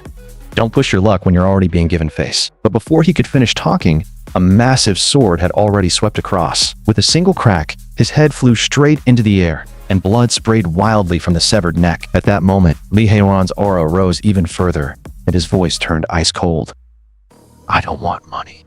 I want lives. Qin Zijin's eyes finally changed. He simply could not understand it. Li Haoran clearly had no detectable aura at all. So how had he just killed Jiang Weimeng, a diamond rank fighter, in a single strike? It made no sense. He could only force down the unease in his chest and shout. Weimeng was careless, that's all. He got ambushed. Everyone, move! Kill him and avenge Weimeng! Liu Qin, the one who controlled lightning, immediately rushed forward to prove his loyalty. Trash like you won't get lucky a second time. D. As soon as he spoke, power exploded in his hands, and a violent bolt of lightning slammed straight toward Li Haoran on the ground. A deafening roar followed as the earth itself was swallowed by crackling thunder. Liu Qin grinned savagely. That was my full power strike. Trash like you should be nothing but charcoal by now. But before the last word had even settled, a blood-red spike suddenly pierced straight through his skull. When Qin Zijin saw that, a layer of cold sweat immediately broke out on his forehead, and the rest of the squad, who had all been arrogant a moment ago, instantly lost that swagger. Li Haoran spoke with open contempt. So that was the full force strike of a peak diamond rank fighter? All it did was make me feel a little numb. It's still nowhere close to a real fight. Weak. Far too weak. At last, Qin Zijin completely lost his composure. This bastard is not an ordinary person at all. He's been hiding his strength the whole time. But no matter what, he's still alone. Everyone attack together and kill him. Li Haoran only let out a cold laugh. What makes you think I'm alone? As he spoke, he directly activated Victor's contract. The moment a magic array opened up, 2 diamond rank evolvers were instantly erased on the spot. Right after that, Hilda the Banshee of Morning appeared, idly playing with her fingernails as she spoke with absolute disdain. You rotten little scraps actually think you can kill Lord Haoran? Know your place. Then Li Haoran and Hilda moved at the same time, cutting in from opposite sides of the squad. It did not take long before the entire team had been slaughtered clean, leaving only Qin Zijin still barely standing. Hilda lowered her head slightly. My lord, allow this subordinate to finish him for you. But Li Haoran raised a hand and stopped her. Not yet, Hilda. This one is mine. Yet at that moment, Qin Zijin seemed to have noticed something and sneered through gritted teeth. For a piece of trash like you to make it this far really is a surprise. You've done everything you can to hide it, but every time you attack, you still leak traces of demonic energy. And that beast beside you keeps calling you my lord. So you're not even human anymore. Just to kill me, you were willing to throw away your own humanity? Those words only made the fury in Li Haoran's chest burn even hotter. And whose fault do you think all this is? You did this to me. What right do you have to stand there and judge me? Qin Zijin sneered as he fumbled at his waist and pulled something out. The only reason you dared come for revenge is because you were sure I was still only upper diamond rank. But you calculated wrong. After the last mission got ruined by that 5th tier beast, I prepared for this. As he said it, He drove a vial of medicine straight into his own neck. A twisted and ugly grin spread across his face. This is a brand new drug from the Dark Nation that I paid a fortune for on the black market. It doesn't just unleash my full potential, it also lets me temporarily break through my rank limit. Right now, I've already reached mid-silver spirit rank. You want revenge? Come back in another 100 years. Li Haoran narrowed his eyes slightly, his voice dripping with contempt. So what if you've pushed yourself into the orange tier? It's nighttime now. In this kind of environment, you still don't stand a chance. Qin Zizhen clearly had no idea what he meant and only bared his teeth in a vicious grin. What day, what night? You have no idea how strong I am right now. Even an upper silver spirit rank fighter couldn't keep up with my speed anymore. Tonight, you're still going to die by my hand. But with night affinity in full effect, Li Haoran's movement speed had already completely surpassed Qin Zizhen's. The dense afterimages alone made a chill crawl down Qin Zizhen's spine.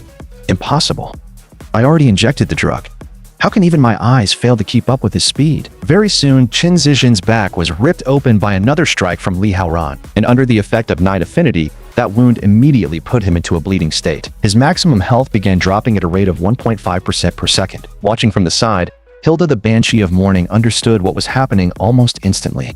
Lord Haoran clearly had more than enough opportunity to kill with a single blow, yet he deliberately avoided every vital point. He was obviously enjoying the process of breaking his enemy apart piece by piece. By now, Qin Zizhen had completely lost his composure and could only keep roaring while frantically searching for Li Haoran in the darkness. Li Haoran, get the hell out here! There's no way I'm losing to trash like you! I'll kill you with my own hands! But the very moment the last word left his mouth, a greatsword shot out from the shadows and pierced straight through his chest. Li Haoran spoke in a voice colder than ice. An eye for an eye. Besides, an old friend of yours is still hungry. As soon as he finished speaking, he ripped the sword back out. Blood immediately erupted from the wound in great surging bursts, turning the entire area around them crimson in seconds. At that moment, the Qin Zizhen sprawled on the ground finally sank into true despair. He could only let out weak, trembling sounds, begging Li Haoran over and over to just give him a quick death. But Li Haoran merely uncorked a high-grade health potion and gave a cold laugh. A moment ago you were screaming about killing me, and now you're begging to die? Don't worry, I'm not going to kill you that easily. That would be letting you off too cheaply. I still need to patch you up first. His goal, of course, was to keep Qin Zizhen trapped in a cycle of healing and fresh agony until his mind collapsed completely. The next second, Li Haoran drove his sword down again, piercing straight through Qin Zizhen's knee and producing a horrible crack of shattered bone. Qin Zizhen let out a shriek so sharp it bordered on inhuman, coughing up blood as pain racked his entire body. Li Haoran dragged him deeper into the forest like dead weight, his voice flat and merciless. I've got plenty of potions left. From now on, every 5 seconds, I'll put another blade into you.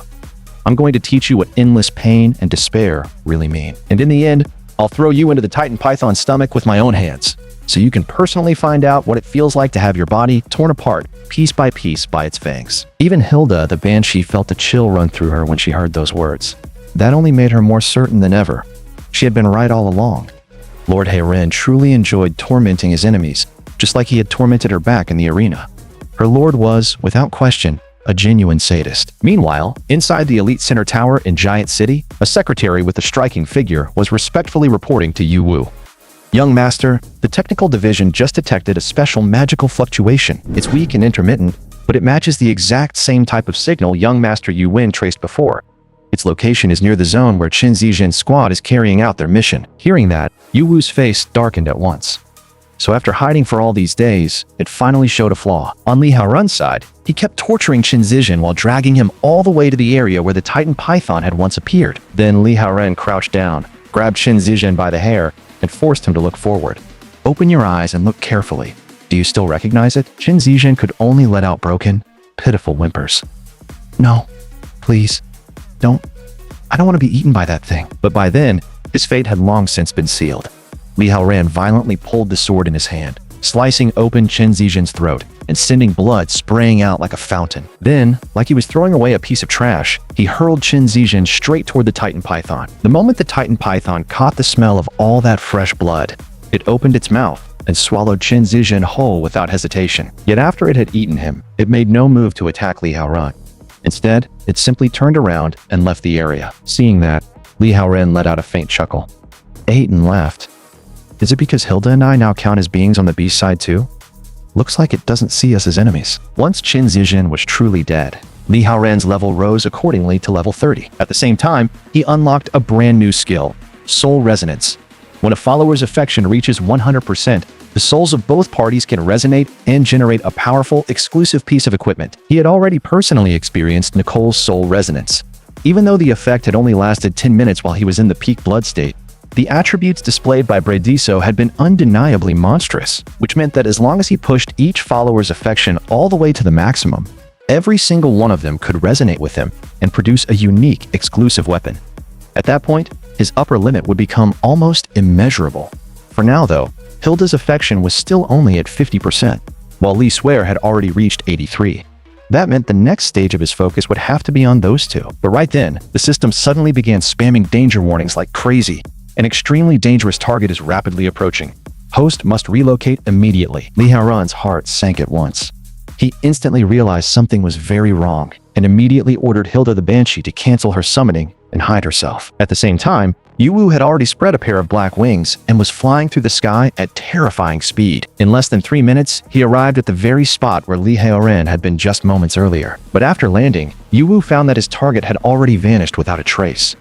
Just a moment ago, he had still been able to catch a faint thread of aura, and even the bloodstains on the ground ended right here. Yuwu's face darkened as he cursed through clenched teeth. Bastard. Where the hell did you hide? Don't tell me you can actually disappear into thin air. But at that exact moment, the nearby Titan Python also sensed the intrusion of a human and instantly opened its massive jaws as it lunged at Yuwu. Yuwu could not even be bothered to look at it properly. A mere 5th-tier beast dares to bother me? I do not have time to waste on filthy livestock like you. Yet after Yuwu flew several dozen meters away, he suddenly frowned because he realized something about the python's face looked off. On the right side of its head, there was strangely an extra horn growing there. Yuwu's expression immediately filled with disgust. You ugly thing. You dare walk around looking like that and still try to scare people? You're disgusting just to look at. Meanwhile, Li Haoran had already slipped into the preparation chamber of the system arena. If the system had reacted with such an intense warning, then that man just now had to be the one Li Swear mentioned, the enemy who had come specifically for him. Even though the demon breath pill could conceal the demonic aura around him, once he entered combat, some of that aura would still inevitably leak out. It seemed that until his strength reached a level where no one could challenge him, he still needed to keep himself as restrained and low-key as possible. Still, once someone entered the arena, they had to finish the current match before leaving. Although all the equipment Li Swear had given him was disabled in here, his current strength at level 30 was more than enough to keep him calm. Maybe it was because his level had risen, but Li Haoran quickly realized that the weapons available in this preparation chamber had noticeably higher stats than last time. The range of weapon types was still just as absurdly broad, too. Whether he wanted offense or defense, there were countless choices, since he had managed to find something as ridiculous as that ridged long cucumber with special effects last time. Then this round definitely had to have something equally outrageous hidden somewhere too. Sure enough, after searching carefully for a while, Li Haoran really did find a heart-shaped punishment whip. Its additional effect was written with brutal honesty. After hitting a target, both the user and the target will enter an excited state, and both parties' attack power will increase by 1%. Li Haoran barely hesitated before decisively choosing the little whip as his arena weapon. In his eyes, this was a high-risk, high-reward weapon. As long as he trusted his own ability to dodge well enough, then the so-called risk was not really a risk at all. Right after that, the system let out a chime and displayed another prompt, asking him to choose one of 3 buffs to assist in battle. The 3 options were increase loot value, randomly summon 1 follower into the arena, or massively reduce both outgoing damage and incoming damage. Li Haoran immediately threw out the cowardly turtle shell style option first. As for the reward-focused one, the gains were far too low for a high-risk place like the arena, so it was not worth it either. After weighing them all, the most practical choice was obviously good partner. No matter which follower got randomly summoned, it would definitely be worth it for him. Meanwhile, Li Swear was in the bathroom taking a shower, but her heart remained strangely restless. Why hasn't Li Haoran come back this late at night? Could Yuwu have found him? Or did something else happen? But after thinking it over, she felt her worry was probably unnecessary. After all, she had already seen Li Haoran's strength with her own eyes. Yet just as Li Swear was still lost in those thoughts, a burst of white light suddenly flashed before her eyes. In the next instant, while she was still bathing, she was forcibly teleported into the arena. The system prompt immediately followed. Follower detected in nude state. System is automatically replacing clothing. A moment later, 2 pieces of underwear appeared on Li Swear's body. She glared at Li Haoran, both embarrassed and angry. You saw everything, didn't you? My body. You were the one who dragged me here, weren't you? What kind of place is this? Li Haoren instinctively lowered his eyes toward the little whip in his hand before speaking in a perfectly calm tone. Relax. I only brought you here because I wanted to confirm your actual combat ability one more time. Li Shuer's face turned even redder. Then there was still no need for you to be holding a weapon that embarrassing. At that moment, the gold-tier commentator Sally raised her voice and announced, "The challengers of the second floor of the Blood Prison Arena are Li Haoren and his follower, and the defender of this floor is the Flame Witch, master of the profound meaning of fire." In the very next second, a long-legged beauty stepped slowly out from the swirling flames. 2 against 1? Huh. That's actually kind of interesting, but don't expect me to surrender the way Hilda did. I'm going to burn everything on this field down to ash. As soon as she finished speaking, the Flame Witch Barlow casually flicked out what looked like nothing more than a tiny fireball. But the moment that fireball reached the two of them, it suddenly expanded 100-fold. Li Haoren could only barely twist his body aside, narrowly avoiding the blast. He immediately glanced back at the ground behind him, only to see that the floor in the fireball's path had already turned into a charred wasteland that looked like hell itself. The sight instantly made Li Haoren abandon any thought of testing Barlow directly with the whip. Her attack power and attack range were both far beyond what he had expected. If he stacked her damage on top of that, the risk would be way too high. And since injuries taken inside the arena carried back into reality, it would be a serious problem if either he or Li Shuer got hurt. But then Li Haoren suddenly realized something. The whip's description only said that when it hit a target, both the user and the target would enter an excited state. It never actually said the target had to be an enemy. Meanwhile, the Flame Witch Barlow continued driving her fire concept forward. In the blink of an eye, she flung out countless fireballs, filling the entire arena. Let's see where you two plan on hiding now. Almost at the exact same time, a thick wall of ice burst up from the ground. Boundless cold sealed off the incoming fireballs and instantly split the arena into 2 completely opposite zones of temperature. At that moment, Li Shuer pressed one hand against the ground and spoke coldly. "I hate fire users the most. Just because your damage is high, you think you can act however you want? Today, I'm going to snuff you out for good." But flame users were exactly what Barlow hated most as well. With a sneer, she replied, "That just now? I wasn't even serious. From here on out, I'm going all in." Li Shuer only let out a cold snort. Then come. But just as she was about to straighten up, something suddenly lashed across her rear out of nowhere. The hit was sharp enough to make her let out a muffled gasp on the spot, and at the exact same moment, the whip's effect activated. Attack power increased by 1%. Li Shuer was instantly shocked and embarrassed, unable to understand why Li Haoren had suddenly struck her. But Li Haoren did not explain much at all. He only said in a low, rapid voice, "Change of plan.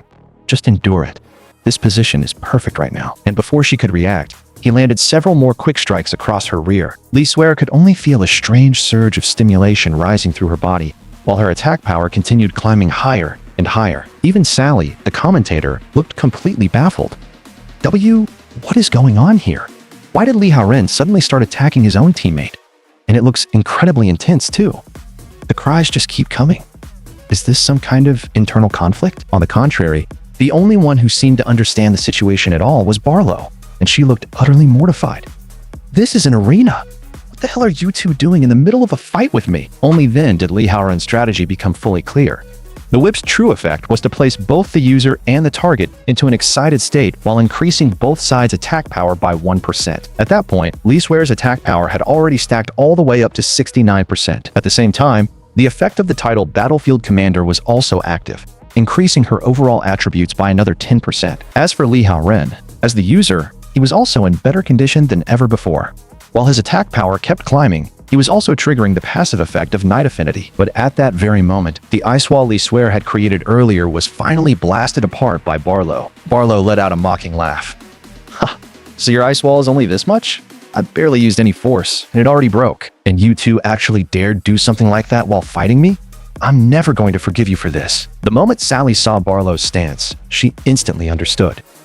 It looks like contestant Barlow is preparing her ultimate move. Li Haoren and Li Shuer have clearly enraged her completely with what they just did. In the next second, Barlow opened her mouth and unleashed a torrent of molten breath. It was so massive, it looked large enough to swallow the entire arena whole as it crashed down toward the two of them. But right then, Li Shuer stepped forward of her own accord and said coldly, "This is between me and her.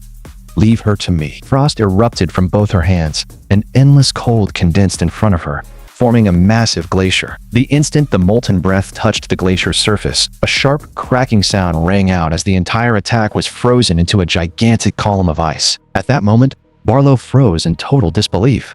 She had never imagined that her proudest killing move could be rendered so utterly powerless. Yet before she could think any further, the freezing force spread along the solidified attack itself and crawled straight up her body, sealing her entire figure inside the ice. The moment she saw that scene, the commentator Sally immediately raised her voice. Li Haoren's follower has completely reversed the battle and frozen Barlow solid. The winners of this match are Li Haoren and his follower. They have officially earned the right to challenge the third floor. At the same time, the system displayed a new notification. Fire resistance increased, and new skill points acquired. Right after that, the system asked Li Haoren whether he wanted to continue on and challenge the third floor. Li Haoren knew very well that with the attack power he had stacked up so far, continuing wasn't impossible. But the problem was that his current state felt far too overexcited, most likely because of the side effects from that little whip. With that in mind, Li Haoren turned to Li Suer and asked, "You performed well just now. I'm satisfied. But how are you feeling right now?" Li Suer breathed lightly, her cheeks flushed. "My state feels strange. Pain and pleasure feel like they're mixed together at the same time." The moment he heard that, Li Haoren understood. Li Suer's mind was already starting to slip out of focus.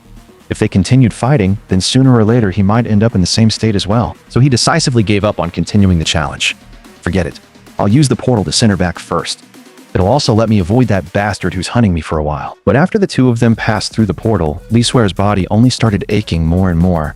So with a flushed face, she asked Li Haoren to help massage her a little. Li Haoren didn't refuse.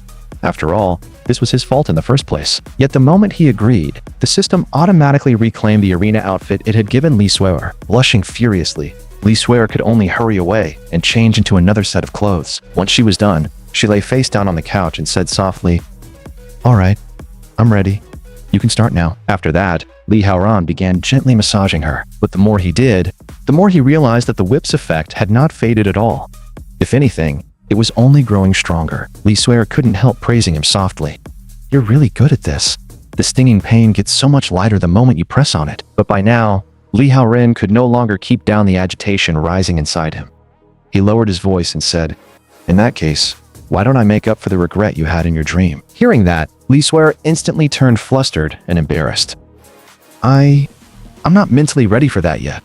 I never planned to go that far." But Li Haoren's tone suddenly dropped, carrying the weight of a command. "The way you address me doesn't sound quite right, does it?" The moment Li Suer heard that, the word slipped out of her mouth almost on instinct. Master." In the instant that word left her lips, the affection above her head shot straight up to 98%. After the two of them truly spent the night together, Li Suer quickly began to feel endless energy surging wildly through her body. That was also the moment she successfully obtained Blood Demon Essence. Not only did all of her attributes surge upward, but even her evolution rank broke through all the way into Star Diamond rank. Even Li Haoren himself had not expected the mechanism to be this powerful. It could raise someone like Gold rank Li Suer by an entire major tier in one go. If that worked on even stronger people, then wouldn't the effect be even more terrifying? Right after that, Li Haoren thought of something else. Since Monique had previously been able to produce a blood blade from within her chest, then the current Li Suer had now also become qualified to generate a piece of exclusive equipment for him. With that thought, he immediately activated Soul Resonance, causing all the energy inside Li Suer to gather madly toward the center of her chest. In the next second, the magic formation on her chest lit up, and a black crown slowly began to emerge. The crown carried an overwhelming aura from appearance alone. It was not inferior to the blood blade from the Succubus line at all, and in fact matched Li Haoren's own bearing perfectly. The moment Li Haoren placed the crown on his head, his intelligence, magic attack, and critical strike all rose dramatically. Still, to avoid drawing too much attention, Li Haoren ultimately had the system hide the crown's visual effects. Once everything had been settled, Li Haoren got dressed and said goodbye to Li Suer. "You've helped me a lot these past 2 days. I've basically finished everything I needed to do. With the kind of identity I have now, it's not suitable for me to stay here any longer. But before I go, there's still one important thing. You're pretty rich, right? Can you lend me some money?" Hearing that, Li Suer didn't find it abrupt at all. Instead, she answered as though it were only natural. "What belongs to me already belongs to Master. Use as much as you want." In truth, the reason Li Haoren borrowed the money was to leave a generous amount of living expenses for his younger sister, Li Xiaoyu. And on the way out of the school grounds, he casually drank from a female student as well, conveniently completing the system's daily task in the process. To have someone so close right in front of him, yet still be unable to truly reunite with her, The feeling was strangely bitter. Xiaoyu, your brother borrowed this money shamelessly for you, so make sure you spend it carefully. Even if you don't get into a top university one day, that's alright. As long as you can live a healthy and happy life, that's enough for me. At the same time, inside the team leader's office at Red City Group, Lee Suere's mind was still flooded with those dangerously intimate images from the night before, replaying that strange and intoxicating feeling again and again. And that obviously unusual state of hers was noticed from start to finish by one of her team members. But that team member had something more urgent to report. Leader, coworkers saw people from the Elite Center take away those 2 teammates of ours last night. It's probably because of Yu-Win's death too. Before long, evening arrived. The 2 Red City members who had been captured were desperately trying to explain themselves. When we got to the scene, all we saw was a skeleton. We didn't even see a single trace of the beast. So now that the Elite Center can't find the real killer, you're taking it out on nobodies like us? Bullies to the weak, cowards to the strong, raging because you're useless. That's exactly what you people are. The bald man from the Elite Center immediately had veins bulging across his forehead in anger. You 2 stubborn little pieces of trash really do have a death wish. But the instant he finished speaking, the metal warehouse door was violently blasted apart from the outside. The one who stepped in was Lee Suere. Her face was cold as she walked forward. Found you at last, you bald bastard. Hand over my people right now, or I'll tear your whole little operation apart. The 2 team members nearly shouted themselves hoarse the moment they saw Lee Suere. The leader really came to save us. We really did follow the right person. The bald man, however, was filled with alarm. Lee Suere was supposed to be only lower gold rank, so how had she slipped in here without making a sound?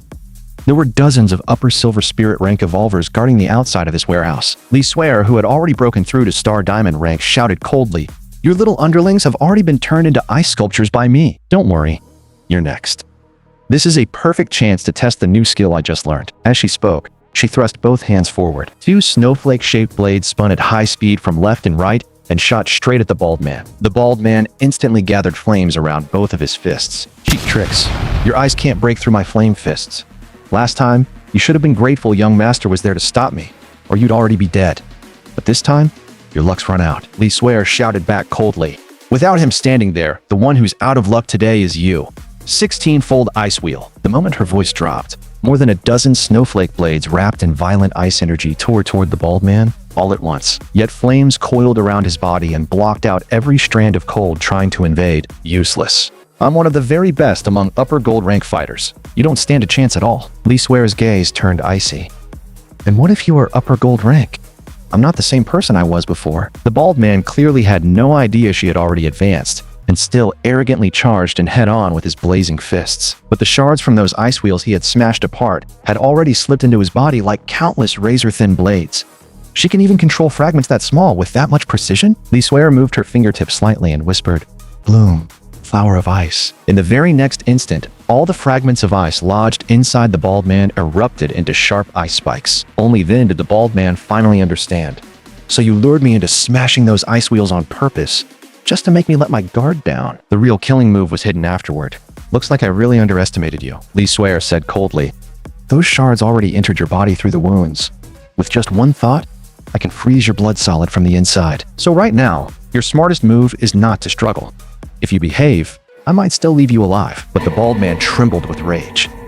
The reason young Master Yu Wu chose me as his partner is because I'm one of the absolute strongest among gold rank fighters. For someone as powerful as me to be looked down on by a lower gold rank woman, this is the greatest humiliation of my life. As he shouted, flames exploded out of his body and forcibly shattered the ice spikes that had formed inside him. Who the hell are you trying to scare? Even if I've got ice inside me, I can still melt it all away. In the next second, his figure vanished from where he stood and leaped high into the air. At the same time, a huge phantom of a flaming fist rapidly condensed above him. Lee Suere only let out a long sigh, and there was even a hint of pity in her voice. You really don't know when to stop. Then countless ice spikes suddenly burst out from inside the bald man's body and pierced straight through his heart. The spikes tore outward from within, destroying every internal organ in his body, while blood sprayed violently in every direction. The bald man, who had been raging just moments ago, could only freeze there in the air with a twisted expression before losing all life. Cold mist swirled around Lee Suere's hand as she looked at his corpse without emotion. Your fire still can't melt my ice. And one more thing, I'm not lower gold rank anymore. I'm star diamond rank now. After everything was over, Lee Suere personally untied her two subordinates and carefully checked on their condition. Both of them insisted they had only suffered minor injuries and were otherwise fine. More importantly, no matter how brutally that bald bastard interrogated them, neither of them had leaked a single word about the beast. But the instant those words left their mouths, Li Suer suddenly sensed an overwhelming wave of killing intent. That level of murderous pressure had already gone far beyond anything an ordinary evolver should be capable of. Almost on instinct, she spun around to confirm it, and what she saw was exactly the man now standing quietly at the warehouse entrance. Legendary rank Yu Wu still wore that same refined smile that made people's skin crawl. Impressive. Team Leader Li. In just 2 days, you climbed from lower gold rank all the way into star diamond rank. That really is quite something. It's just unfortunate that there are 2 kinds of people I can never tolerate in this life. The first are people who look asymmetrical from left to right, and the second are people arrogant enough to lie to my face.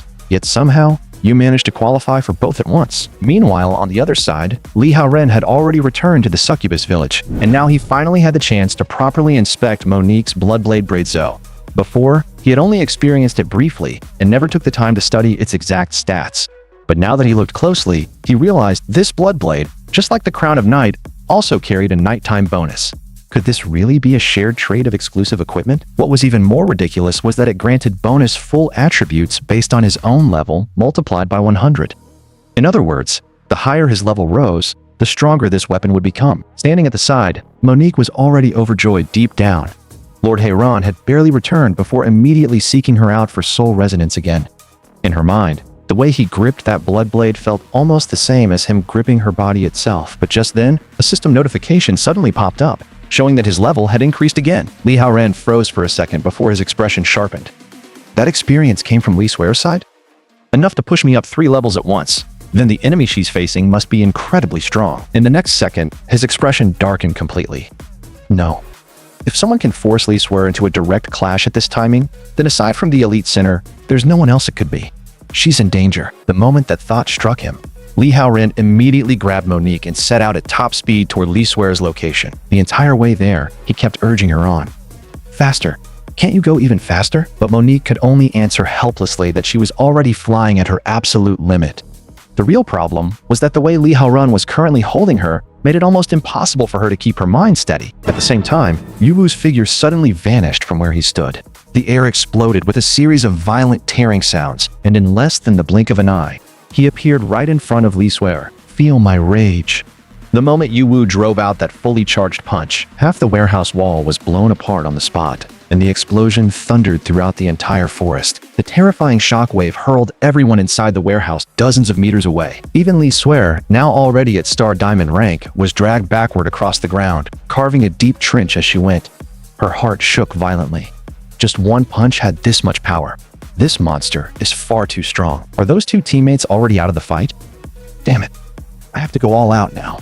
Otherwise, I won't have even the slightest chance. With that thought, Li Suer fully unleashed her power, and with a wave of her hand, summoned an entire 1,000-fold ice wheel into the sky. Yet, even facing that overwhelming level of control, Yu Wu's expression did not shift in the slightest. To manipulate that many ice wheels at once, I'll admit, that takes some talent. But this should be your limit, right? The truth is, whether you're lower gold rank or star diamond rank now, it makes no difference to me. But at the exact same time he said that, all 1,000 ice wheels shot toward Yu Wu in a dense storm. Yu Wu merely flicked his hand. In the next instant, waves of murderous force blasted out and completely isolated the incoming ice wheels, even sweeping all of them back in the opposite direction. The shattered ice tore across Li Suer's body like a storm of blades, slicing open bloody wounds everywhere. In the span of a snap, all 1,000 ice wheels were wiped away. So, this is the power of a legendary rank fighter? But before the thought had even fully settled in her mind, a strange red glow suddenly lit up in Yu Wu's eyes. The moment Li Suer's gaze met his, she was dragged into some kind of grotesque illusion and felt her entire body lock in place, as if frozen solid from the inside out. This is a control technique driven purely by oppressive aura. It's over. I'm really going to die here. My story with Master has only just begun. Is it really going to end this soon? But just as Li Suer was about to sink into complete despair, a vast wave of deep crimson power suddenly crashed down from the sky. The force smashed into the earth and blasted apart the terrain in front of her in an instant. As thick smoke rolled through the battlefield, Li Suer immediately recognized that familiar aura. Master. Master came to save me. Inside the smoke, Li Haoren stood there with one hand, calmly blocking Yu Wu's punch. At that moment, he had temporarily unlocked all the attributes and abilities of the Blood Demon God. though the duration still only lasted 10 minutes. Then he spoke coldly. "She's my woman. You don't get to touch her." The moment Yuwu heard that, his face darkened even more. "No wonder Lee Swear kept protecting you. So that's the kind of relationship you two have. But thanks to her, you beast finally showed yourself. So you really were the one who killed my brother. Good. Now I can finally avenge him with my own hands." Li Haoren merely frowned slightly, his tone dripping with contempt. "Avenge him? I don't think that'll be necessary." Before the words had even fully settled, he suddenly lashed out and tore one of Yuwu's arms clean off. Blood immediately erupted like a fountain. Clutching the wound, Yuwu let out a miserable scream. "Ugh! My arm!" And when Li Swear saw that brutally bloody scene, her legs gave out beneath her, and she collapsed onto the ground on the spot. Li Haoren glanced back, saw her trembling all over, and his voice unexpectedly softened a little. "Sorry, I was late." But even amid the shock, Li Swear still felt a surge of relief rise in her chest. "Master, I'm so glad you came to save me." Right after that, Li Haoren casually tossed a bottle of medicine to Monique. "Treat her first.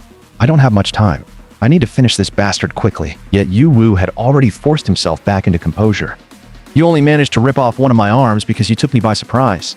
And now you actually dare to claim you're going to kill me? I was a peerless genius who reached legendary rank at the age of 13. A filthy lower life form like you will never understand what true power even is. Open your eyes and look carefully." As his words fell, a blinding crimson light instantly swallowed Yuwu whole. When the red glow finally faded, Yuwu had already transformed into another form altogether. A crimson scythe in hand, 6 wings spreading wide behind his back, standing suspended in the air like a demon of slaughter. Even the arm Li Haoren had torn off by force had already grown back completely. Yuwu's eyes turned icy, his voice warped with rage. "You dared to destroy my aesthetics. That means you must pay the price. A filthy, asymmetric, inferior creature like you should never have been allowed to exist in this world in the first place." At that moment, Li Swear could clearly feel the murderous aura around Yuwu rising higher and higher. Only then did she truly understand that when he fought her earlier, he had not been even remotely serious. At the same time, the system suddenly gave Li Haoren an emergency mission: kill the target within 5 minutes. Upon completion, a special reward will be granted. Even Li Haoren himself was surprised. He had not expected the system to be this desperate to see Yuwu dead. In the next instant, Yuwu swung the soul-reaping scythe in his hand and unleashed 6 overwhelmingly tyrannical god-slaying blade arcs in rapid succession. Yet facing those 6 terrifying slashes, each powerful enough to carve apart mountains, Li Haoren did not even bother trying to dodge. A thunderous explosion erupted as all 6 blade arcs struck him head-on, kicking up layers of thick smoke. But when the smoke finally cleared, Li Haoren stood there completely unharmed, not even a scratch on his body. His expression remained calm, touched with open mockery. "And with slashes like that, you still dare call yourself a godslayer? Fine, then let me show you what a real slash looks like." As he spoke, Li Haoren slowly raised the Bloodblade Braid Zo in his hand. Then he brought it crashing down. A blood-red crescent torrent, as if it could split gods and ghosts alike, tore forward in a single strike. Everywhere that slash passed, the land itself was ripped open into a colossal trench. Yuwu thought he had successfully dodged it and could not help sneering. "Huh, the power's not bad, I'll give you that. Too bad your speed still can't keep up with mine." But before the last word had even finished leaving his mouth, his left arm suddenly detached cleanly from the shoulder, and blood exploded outward like a fountain once more. Yuwu's face twisted in total disbelief. "What the hell? I clearly dodged it. So why did this still happen?" Li Haoren looked at him in complete calm. "Sword energy, idiot. Aren't you obsessed with symmetry? I'm just helping you achieve it." Only at that moment did Yuwu finally understand that the strength of the beast standing before him had long since surpassed anything he had imagined. So without hesitation, he made his decision and shot straight into the sky, pretending to retreat. In nothing more than a blink, he had become a fading streak and vanished into the horizon. But a faint crimson afterglow still flickered high in the air, and the moment Li Haoren saw it, he shot off in pursuit without a second's hesitation. "The system gave me a time limit for killing you. Today, no matter what happens, you die here." On the other side, Yuwu had already regenerated his severed arm, and a savage grin spread across his face. "Idiot, you fell for it, didn't you? Sure, your strength isn't bad, but things are completely different once we're in the sky. My flight speed is unmatched. The heavens are the only battlefield where I can unleash my full power, and the power of the Slaughter Angel can keep reconstructing my severed limbs. As long as I'm still in the air, there's no way I can lose." But in the very next second, while Yuwu was still basking in that confidence, Li Haoren had already appeared silently behind him. What exactly are you so proud of? Before the words had even settled, Li Haoran swung out a backhand slap and smashed it straight across Yu Wu's face, shattering his eyeballs on the spot. A heavy sonic boom exploded across the sky, and Yu Wu's body dropped like a meteor, crashing straight down into the forest below. By the time the smoke finally cleared, a massive crater had already been blasted into the earth, and at the very center of it, Yu Wu was barely clinging to life, gasping out his plea. "My father is the president of the Elite Center. You can't kill me. If I die, all of Giant City's upper ranks will be shaken. They'll never let you go." But those painfully familiar words only made Li Haoran feel even more disgusted. Just as expected of brothers, even with death staring you in the face, the only thing you know how to do is hide behind your father. What do you think this is, some children's fight? You get beaten, then run crying to your parents? Too bad for you. The only way I'll ever get peace is if you die here. As he spoke, Li Haoran slowly pushed the blood blade braid so forward in his hand. Then a torrent of blood, carrying both fury and lament like a funeral hymn, crashed straight down onto Yu Wu. In an instant, the force blasted the ground open again, carving out a bottomless black pit. The next second, level up notifications began flooding the system non-stop, and Li Haoran shot up 5 levels all at once. Li Swear was so stunned by the sight that she could barely speak. He's too strong. Master erased a legendary rank opponent like Yu Wu without even breaking a sweat. Monique was equally shaken.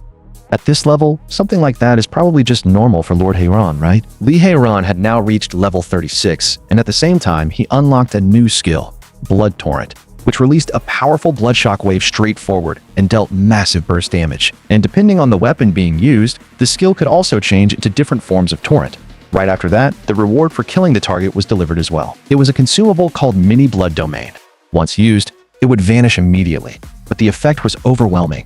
It could create a blood domain lasting for 1 hour, and while the domain remained active, all Blood Clan attributes would be doubled. Only after everything was completely over did Li Haoran finally descend back to the ground and look toward Li Swear and Monique.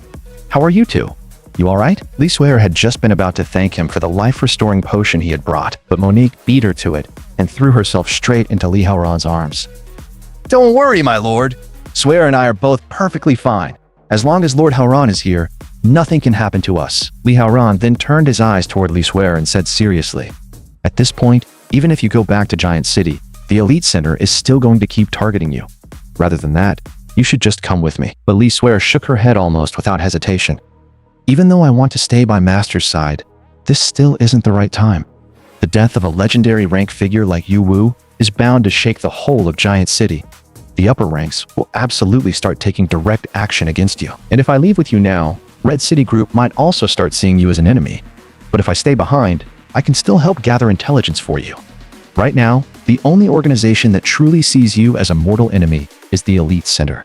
I don't want to create more enemies for you just because of my own selfish wishes." Li Haoran clearly had not expected that even now, Li Swear was still thinking first about him. After a moment of silence, he finally nodded. "If that's your decision, then be careful. If you run into danger, come find me immediately. I'll protect you." At the same time, the scene shifted to a private sanatorium in B City. Yu Tiangsheng, the president of the Elite Center, sat by a hospital bed coughing violently. The tissue in his hand was already soaked with the blood he had just coughed up. Yu Tiangsheng's face darkened, and his eyes were filled with irritation. Has it really worsened to this extent? If I keep lying around in this damned sanatorium, my body's going to be ruined beyond saving. And why is my heartbeat getting faster and faster? This feeling is all wrong. I need to get back to the Elite Center immediately. It didn't take long for news of Yu Wu's death to spread across all of Giant City. The moment Yu Tiangsheng returned to the Elite Center and learned that his son was dead, he was devastated. To avenge him, Yu Tiangsheng directly used the Evolver Association's influence to summon the most powerful Evolver groups in Giant City and called for a special meeting. The first to speak was Zhao Yifei, a supreme rank Evolver from the Association branch. By now, everyone here should have heard what's been happening around the Elite Center lately. Several high-level Evolvers have been killed in succession. Even Yu Wen, an upper gold rank fighter, and Yu Wu, a legendary rank powerhouse, both died at the hands of that beast. At present, the prime suspect is the beast that suddenly appeared during the abnormal magic incident not long ago. Everyone seated here is one of the pillars holding Giant City together. Since that's the case, let's hear it. How exactly should we respond? Yu Tiangsheng's veins immediately bulged with rage. Of course we gather every top Evolver in the city and form an elite hunting team. Even if we have to turn Giant City upside down, we will find that beast and avenge my son. But Bai Lilian of Sinlin Group immediately opposed him. You want us to send our people to avenge your son? President Yu, Have you spent so long recovering that you've gone senile? High-level evolvers are the core assets every corporation relies on to survive. If my people die in this operation, can you take responsibility for that? Because I'm not about to gamble with my subordinates' lives over something like this. At the side, Liu Jingyi of the Justice Guild immediately cut in. Brother Bai, that's not the way to say it. The greater the ability, the greater the responsibility. Inwardly, Bai Lilian was already cursing him. This muscle-brained idiot really thinks he has the right to call me brother? Liu Jingyi, however, continued with righteous conviction. If we stand at this height, then protecting Giant City is our duty. I, Liu Jingyi, cannot coexist with evil. This time, our guild will commit everything we have to hunting down that beast. Li Hongping of Red City Group only smiled faintly after hearing that. President Liu's spirit is admirable, but this enemy isn't something you can deal with through passion alone. I personally went to inspect the battlefield where Yu Wu fought that beast, and I couldn't find even a single trace of the beast's blood. Among everyone here, aside from Zhao Yifei, who can honestly claim they could kill someone at Yu Wu's level without taking any damage at all, that beast's strength is unfathomable. At the very least, it has to be 8th tier, maybe even 9th tier or above. And so far, the only people who've died at its hands are from the Elite Center. So is it possible that from beginning to end, it has only been targeting the Elite Center? Those words instantly made Yu Tianxiong explode with anger. What exactly are you implying, you old woman? That subordinate of yours from Red City, Li Swear, showed up at both scenes where my son was killed. Red City is the suspicious one here. Or are you going to tell me that beast has some connection to your side? Seeing the two sides on the verge of erupting into a full argument, Zhao Yifei immediately cut them off. Enough. Stop arguing. I understand all of your positions now. As for this beast, the information we currently have is still far too limited. Acting rashly would be too dangerous. I'll report the situation to the association headquarters immediately and request that 2 additional supreme rank evolvers be assigned to support Giant City. Until the reinforcements arrive, nobody is to act on their own. But Yu Tianxiong was clearly furious with that decision. Supreme rank evolvers are already rare enough, and every one of them is busy. By the time headquarters coordinates their schedules and sends them over, the fastest estimate is still a month. I can't wait that long. If we gather all of Giant City's evolver forces together, we absolutely have a chance to kill that beast. Why not try? Zhao Yifei merely swept him with a cold glance. President Yu, I've heard your condition isn't exactly light. Perhaps you should head home and focus on recovering. That same night, while Yu Tianxiong was convening Giant City's top evolvers, Li Haoran was quietly studying the status panels of all his followers. The time left to him was growing shorter. Before Giant City's evolvers could fully lock onto him, he had to become stronger as quickly as possible, max out every follower's affection, and unlock more hidden rewards and exclusive equipment. When his gaze fell on Hilda's panel description, the corner of his mouth twitched slightly. Extremely sensitive special skin. Could that really be because of what he'd done to her with the cucumber before? Still, now that he thought about it, Hilda's reaction was actually pretty interesting. If that was the case, then he might as well start with her. With a single thought from Li Haoran, a stunning woman with a perfectly curved figure was instantly summoned above the array. The moment she appeared, Hilda looked around in confusion. My lord, this place doesn't look like a battlefield. Why have you summoned this subordinate out into the middle of nowhere? To her surprise, Li Haoran simply extended a hand and said with a faint smile, The night is long, and I have no desire to sleep. I'd like to invite you on a walk.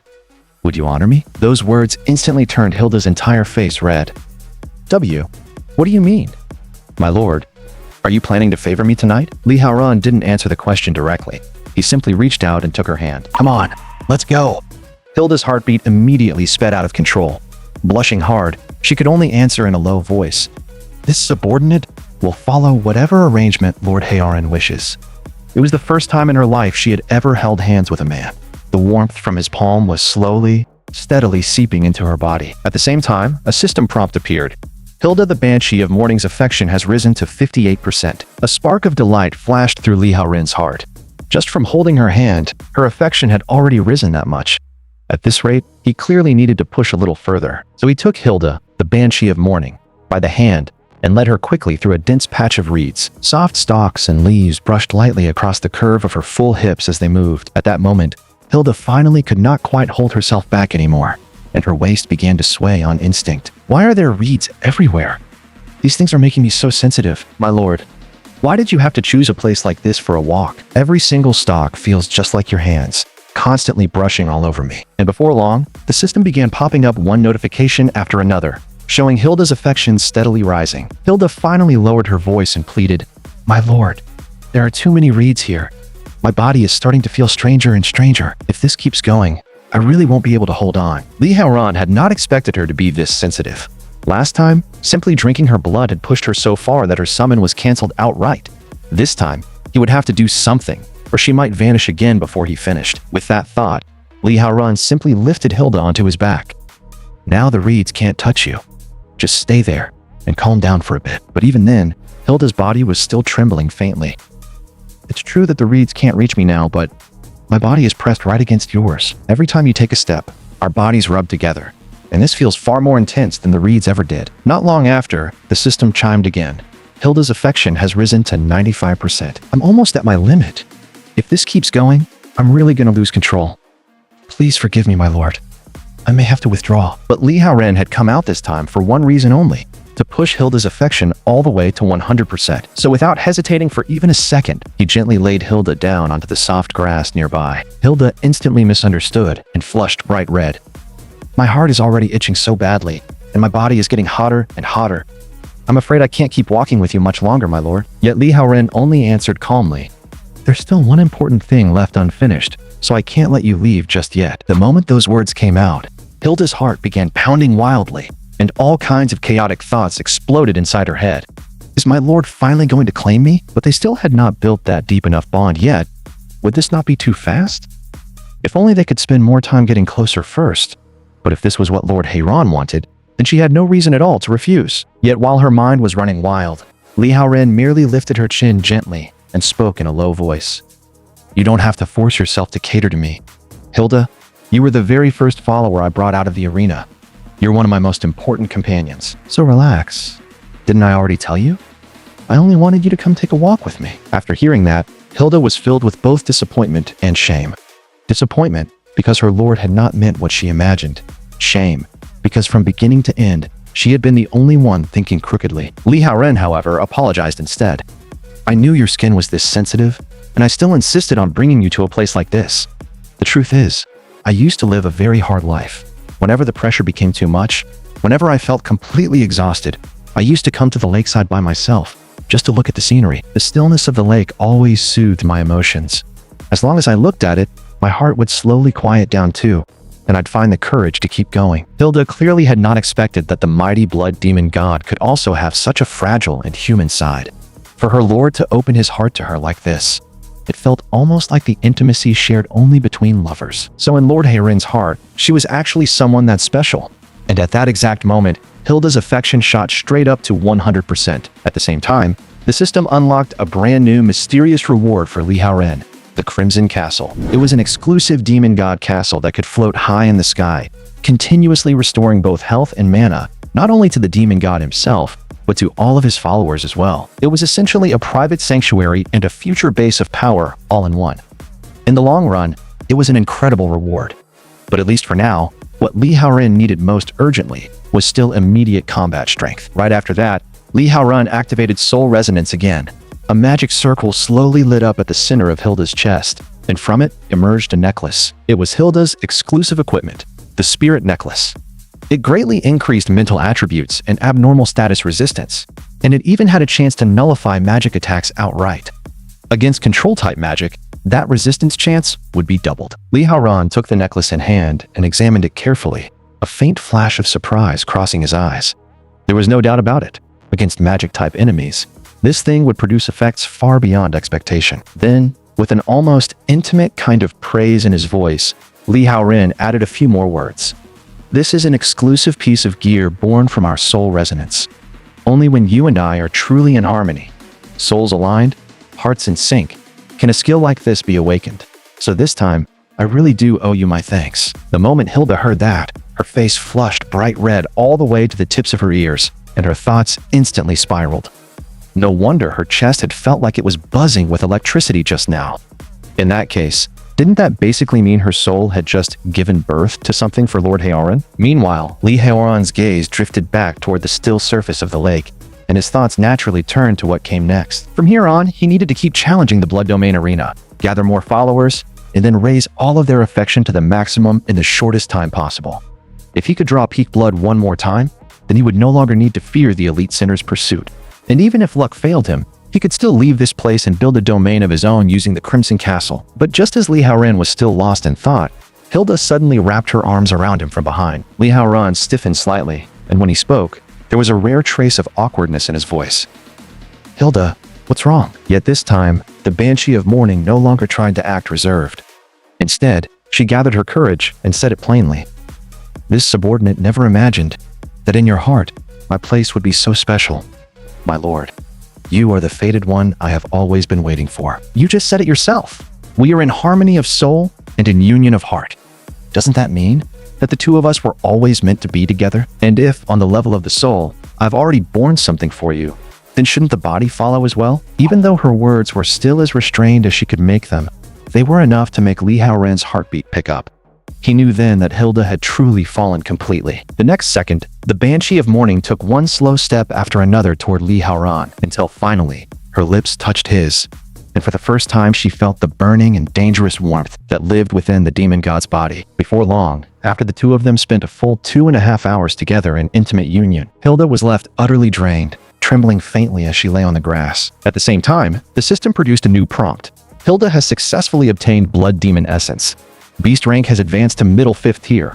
However, this enhancement effect can only take effect once per follower. Hilda kept praising Li Haoran between uneven breaths. "Lord Haoran, you were far too amazing. Not only did you give this subordinate the most intense experience of her life, you even pushed me into a higher realm." But the moment she finished saying that, she immediately shrank back again, her face crimson, admitting that she truly could not handle the lingering after effects any longer. Watching her, Li Haoran became more and more convinced that Hilda's hypersensitive constitution was a serious problem. If he couldn't find a way to help her overcome it, then in a real life or death battle, it might become a fatal weakness. Then he glanced up at the moon in the sky and decided it was still early enough. With the night still on his side, he could use the chance to fight another round in the arena. Very soon, Li Haoran once again entered the preparation chamber of the Blood Domain arena through the system. This time, he casually selected a weapon called the Yellow Prison Gourd, which came with the effect of restoring health 3 times. At the same time, he chose the buff called Adventure Journey from among the 3 available support options. This was the most urgent and dangerous period yet. He had to become stronger as quickly as possible. Even if that meant taking on more risk, he still had to choose the option with the highest return. Then, carrying the 3 exclusive pieces of equipment he currently possessed, Li Haoran officially stepped into the arena. The defender of this floor was a stalwart warrior who roamed the open plains, blessed with both speed and defense. Wielding the sacred authority of sun and music, she was a holy knight in the truest sense. Her identity was that of a 5th-tier beast, Centaur. When Centaur first appeared, her tone was actually somewhat polite. "Defeating Flame, Witch Barlow proves that you do have some ability. But if you are facing me, then you no longer have any hope, Li." Yet Li Haoran only snorted, his eyes carrying open appraisal and faint amusement. "A female centaur, huh? This is my first time seeing one. That really does make you a rare species. But don't you think your tone is just a little too big?" Those few short words instantly provoked the centaur into anger. "If you're unhappy, then prove yourself with action. Let me see whether you truly deserve to stand here." In the next second, Li Haoran was abruptly dragged into an abnormal state. The system immediately displayed the message, "Taunt.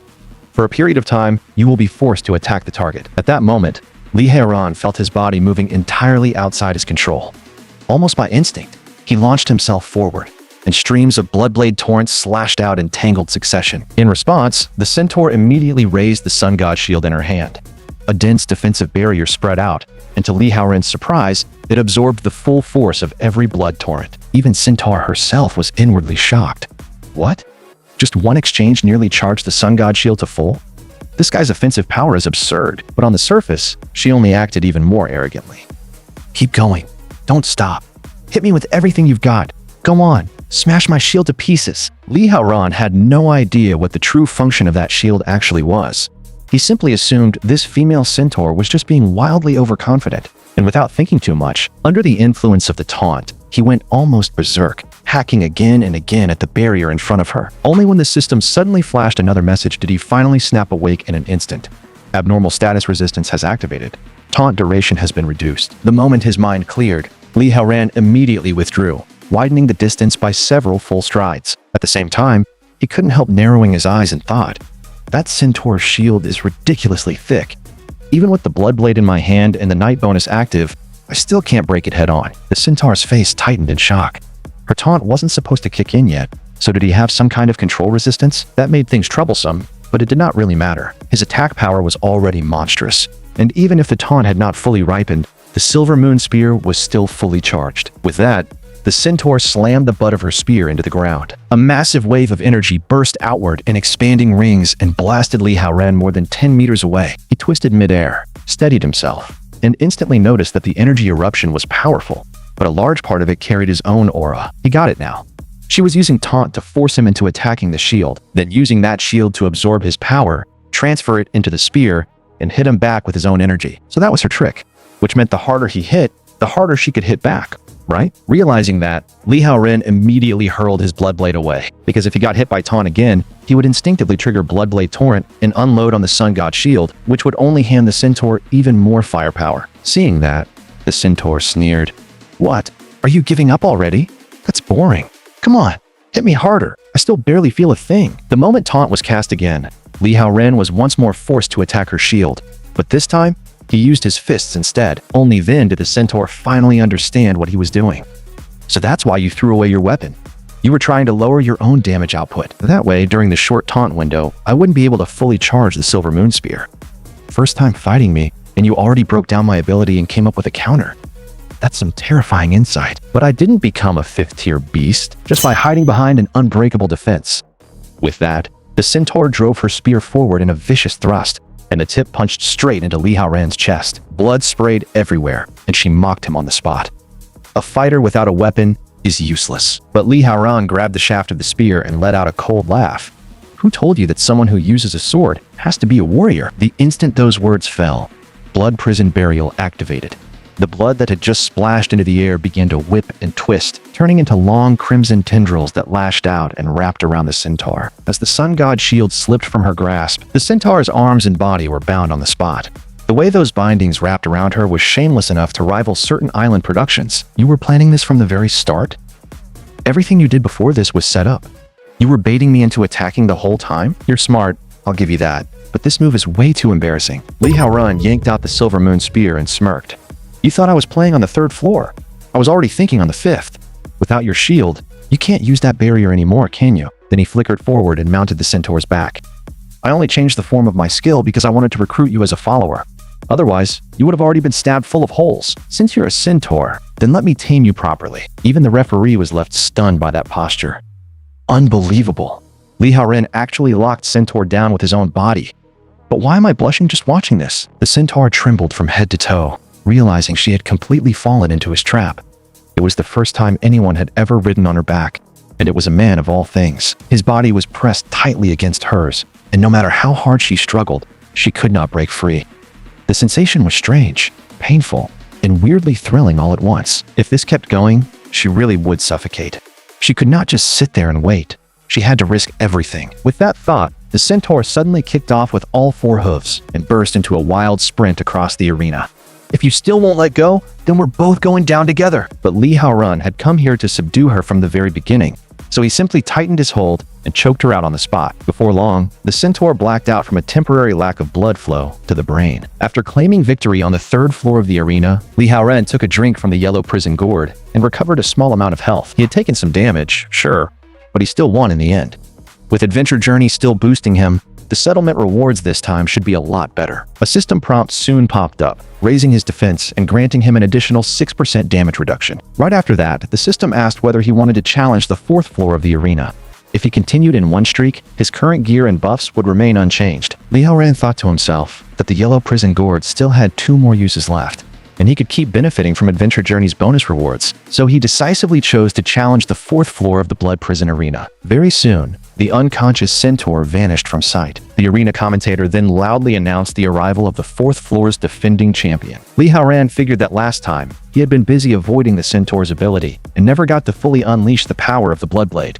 This round should finally let it shine. But just as that thought crossed his mind, enormous octopus-like tentacles suddenly stretched out from the depths of the gate. Under Li Haoren's fierce slashes, however, they were all chopped apart one after another, their severed pieces flying everywhere. Not even on stage yet, and the skills are already flying. What an impatient one. As countless thick tentacles slowly spread open, a woman with 3 eyes stepped out from the shadows. She let out a sultry laugh. Can't help it. Your scent is way too tempting. The moment I saw you, I started getting restless.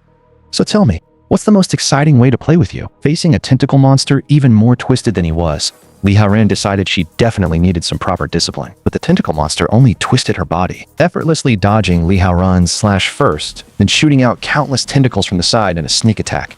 Who's disciplining who? That's still up in the air. In that instant, Li Haoren's body froze midair. At the same time, endless tentacles hammered wildly into the ground. Yet when the smoke cleared, Li Haoren had already flickered far away. You think you can discipline me with that? Dream on. But the tentacles that had drilled into the ground kept burrowing even deeper, then burst out from right beneath Li Haoren's position and instantly engulfed him. Li Haoren's eyes narrowed. She used that insane high-speed surge of tentacles to completely box him in. Was she trying to lock down his movement? Yet in the brief instant he lost focus, those tentacles had already wrapped tightly around all 4 of his limbs. Damn it. So that whole chain of attacks just now was nothing but a feint to throw off his sight and hearing. He had taken the bait. The tentacle monster trembled with excitement and spoke in a sweet, crazed voice. Finally caught you. Now how should I torture you? Just thinking about it is already making me unbearably excited. And these were clearly no ordinary tentacles. Their surfaces were laced with violent toxins, causing anyone poisoned to lose 0.5% of their maximum health every second, for a full 60 seconds. Li Haoren could feel his life steadily draining away, and his expression darkened. This is bad. The poison in her tentacles is nasty.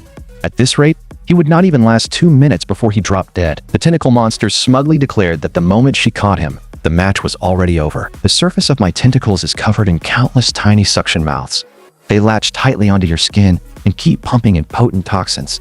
But if you're willing to call me mistress like a good boy, I might just spare your life. But the moment her words fell, a strange sensation of dizzying ecstasy suddenly surged through every nerve in his body. It turned out Li Haoren had casually bitten into one of the tentacles, completing his daily blood-drinking task, and even gaining 1 point of strength in the process. In the instant the tentacle monster let her guard down, Li Haoren immediately activated Crimson Flicker and tore free from the restraints. At that moment, the tentacle monster's face flushed bright red as she huffed in embarrassment.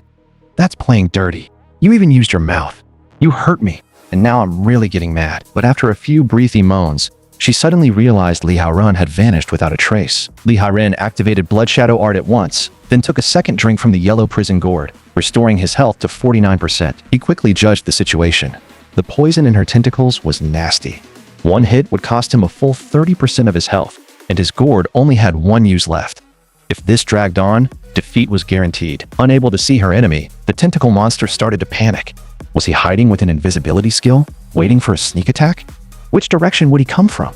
The left, the right, or above? Then, without warning, a sharp pillar of blood burst out from underground, grazing the proud fullness of her chest and staining it with blood. Right after that, countless blood pillars erupted one after another from beneath the earth, stabbing toward the tentacle monster from every angle. At first, she could still rely on the tentacles under her lower body to weave around in frantic dodges, until Li Haoren began reading her movements and cutting off her landing points in advance. As a dense forest of blood pillars tore through the ground, the lower half of the beautiful tentacle monster was finally nailed firmly in place.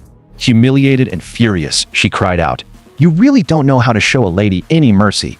Now I'm seriously angry." But at that very moment, Li Haoren revealed himself behind her and said coldly, "Mercy? I'll think about that after I've already taken you in." Then he swung the blood blade with brutal force, sending out a sword wave wrapped in violent power, and in an instant, it severed every tentacle attached to her lower body. Her body lurched, and she crashed awkwardly to the ground. At the same time, she was inflicted with the bleeding state, losing a small amount of health every second. The arrogance she wore at the start of the fight was gone. All that remained was rage. Damn it. Damn you. How dare you leave my body like this?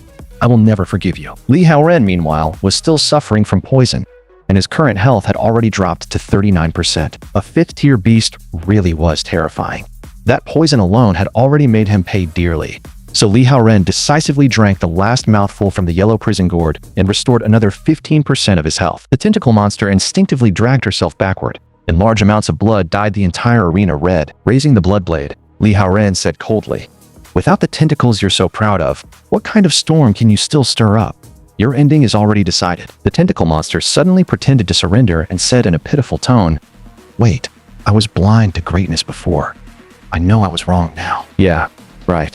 The instant those words left her mouth, the third eye on her forehead fired out a beam of purple light. Luckily, the exclusive necklace on Li Haoren suddenly activated, causing the evil eye blast to fizzle out and vanish into thin air.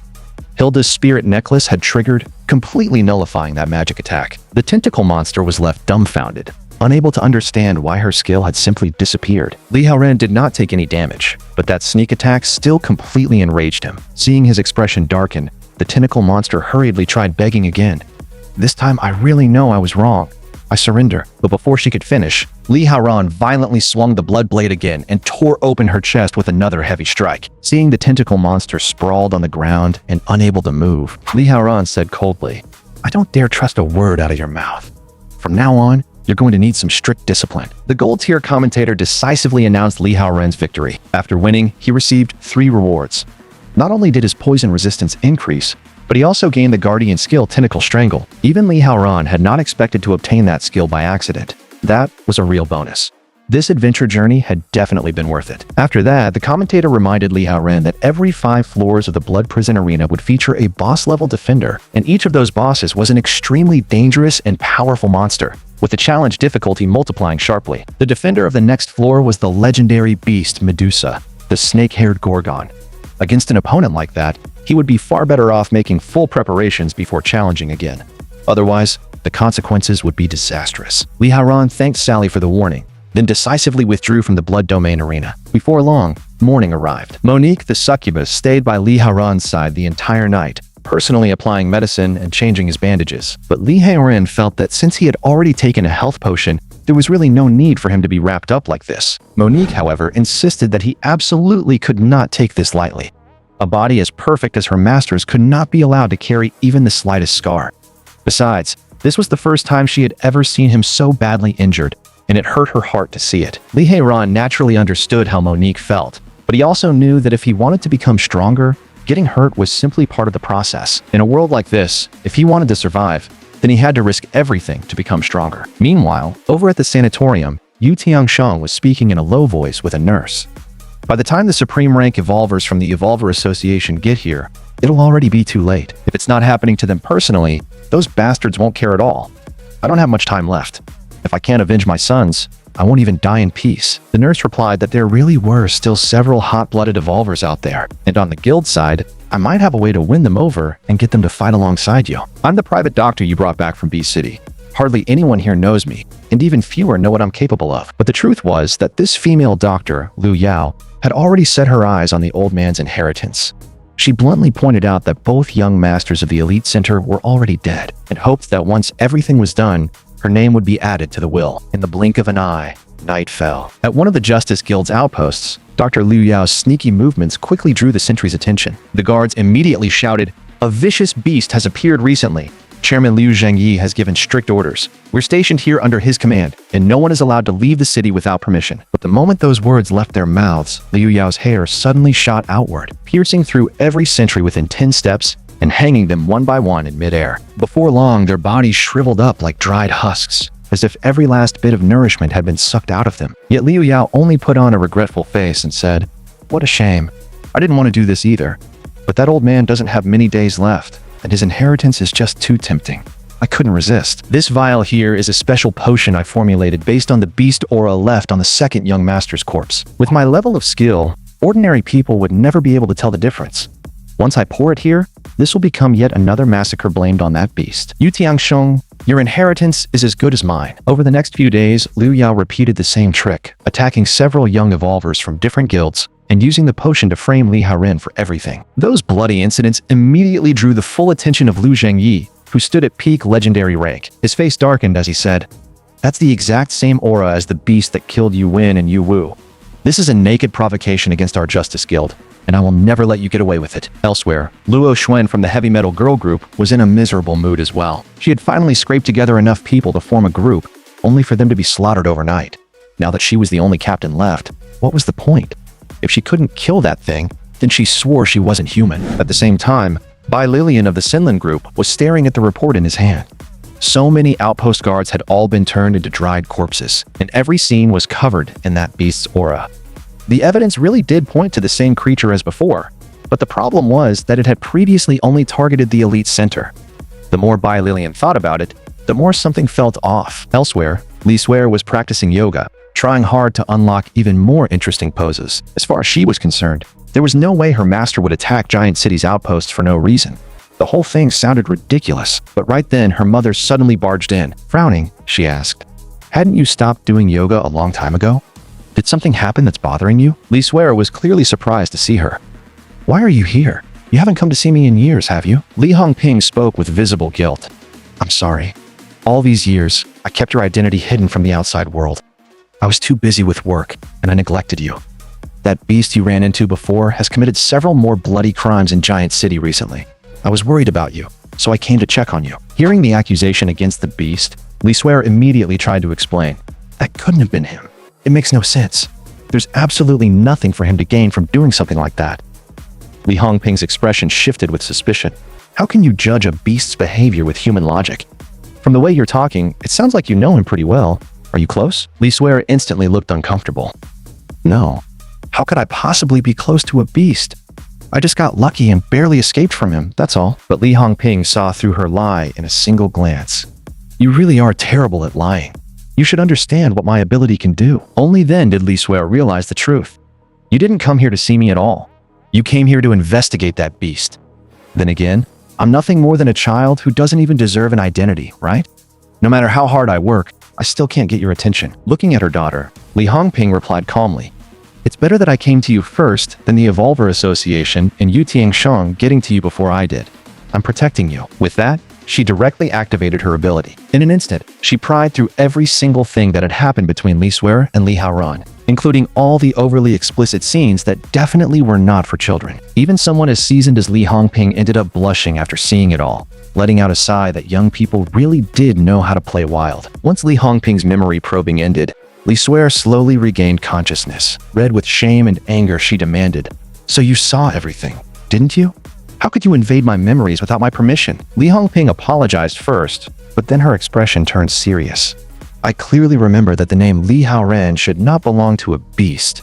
It should belong to a dead man. Some time ago, an accident happened to one of the Elite Center's extermination squads, and an outside porter died in that incident.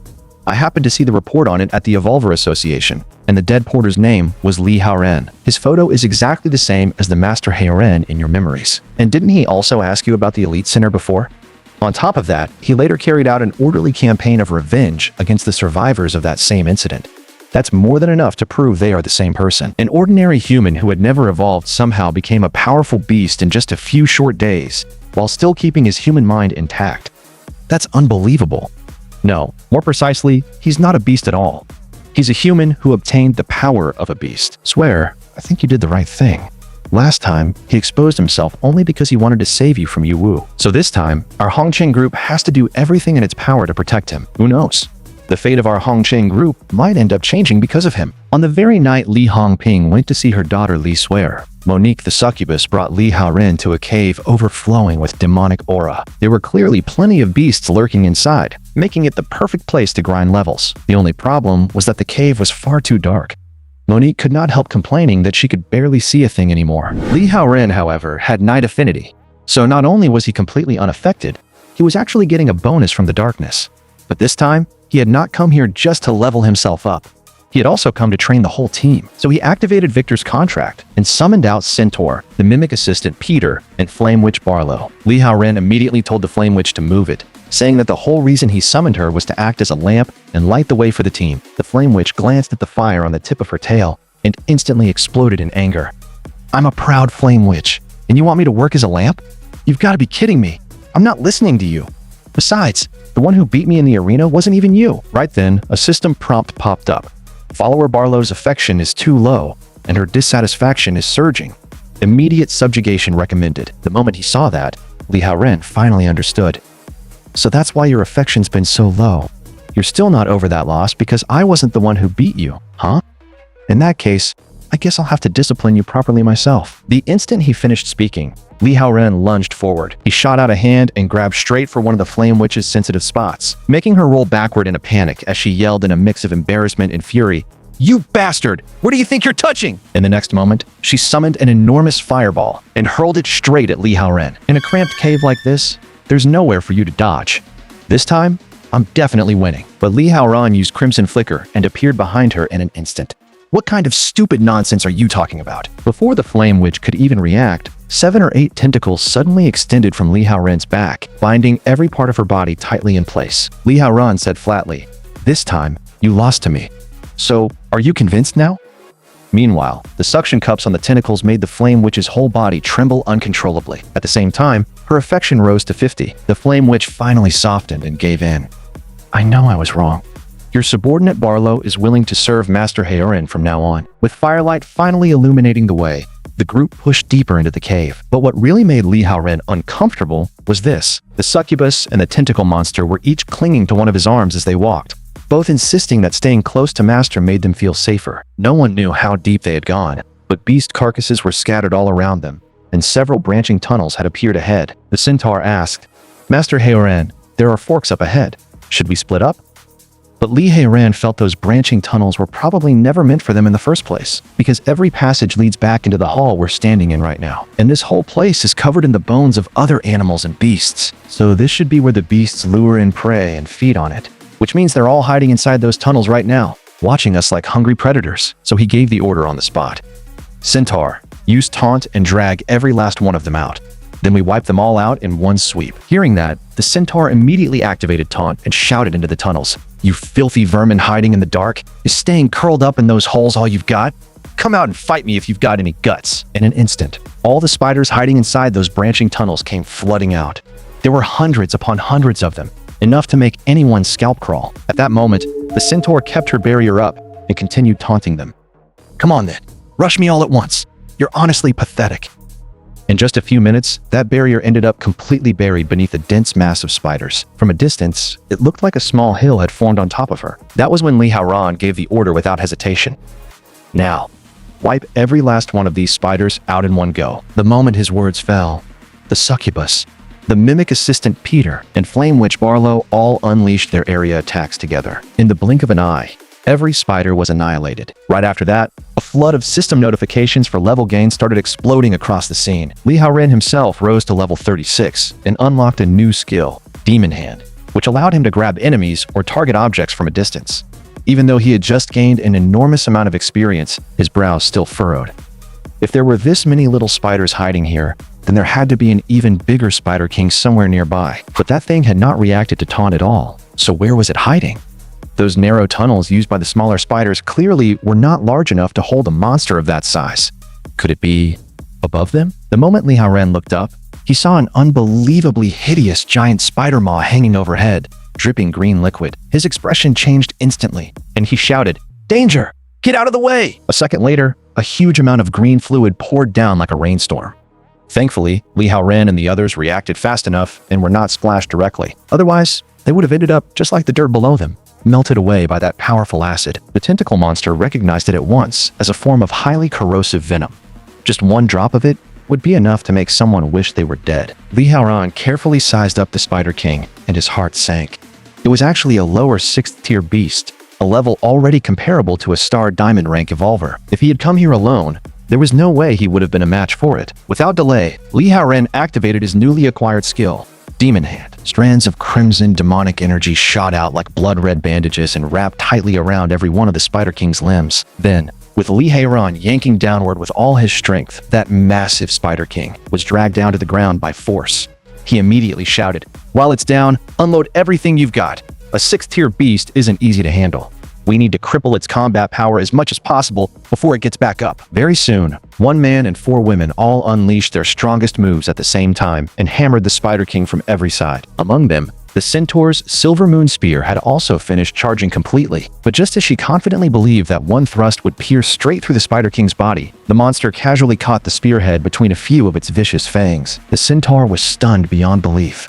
That was a fully charged Silver Moon Spear, and it had blocked it with nothing but its mouth? In the next instant, the Spider King spread all 8 of its legs and roared, violently flinging the Silver Moon Spear away from its fangs. Then it opened its maw and spat out strand after strand of incredibly tough spider silk. Those threads instantly stuck to every part of the centaur's body, pinning her in place so completely that she could not move an inch. Even Monique was caught in it.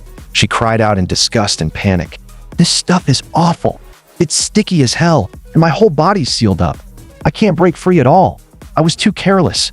The second this silk wraps around you, it's over. What do we do now?" Lee Hae-ran's heart tightened.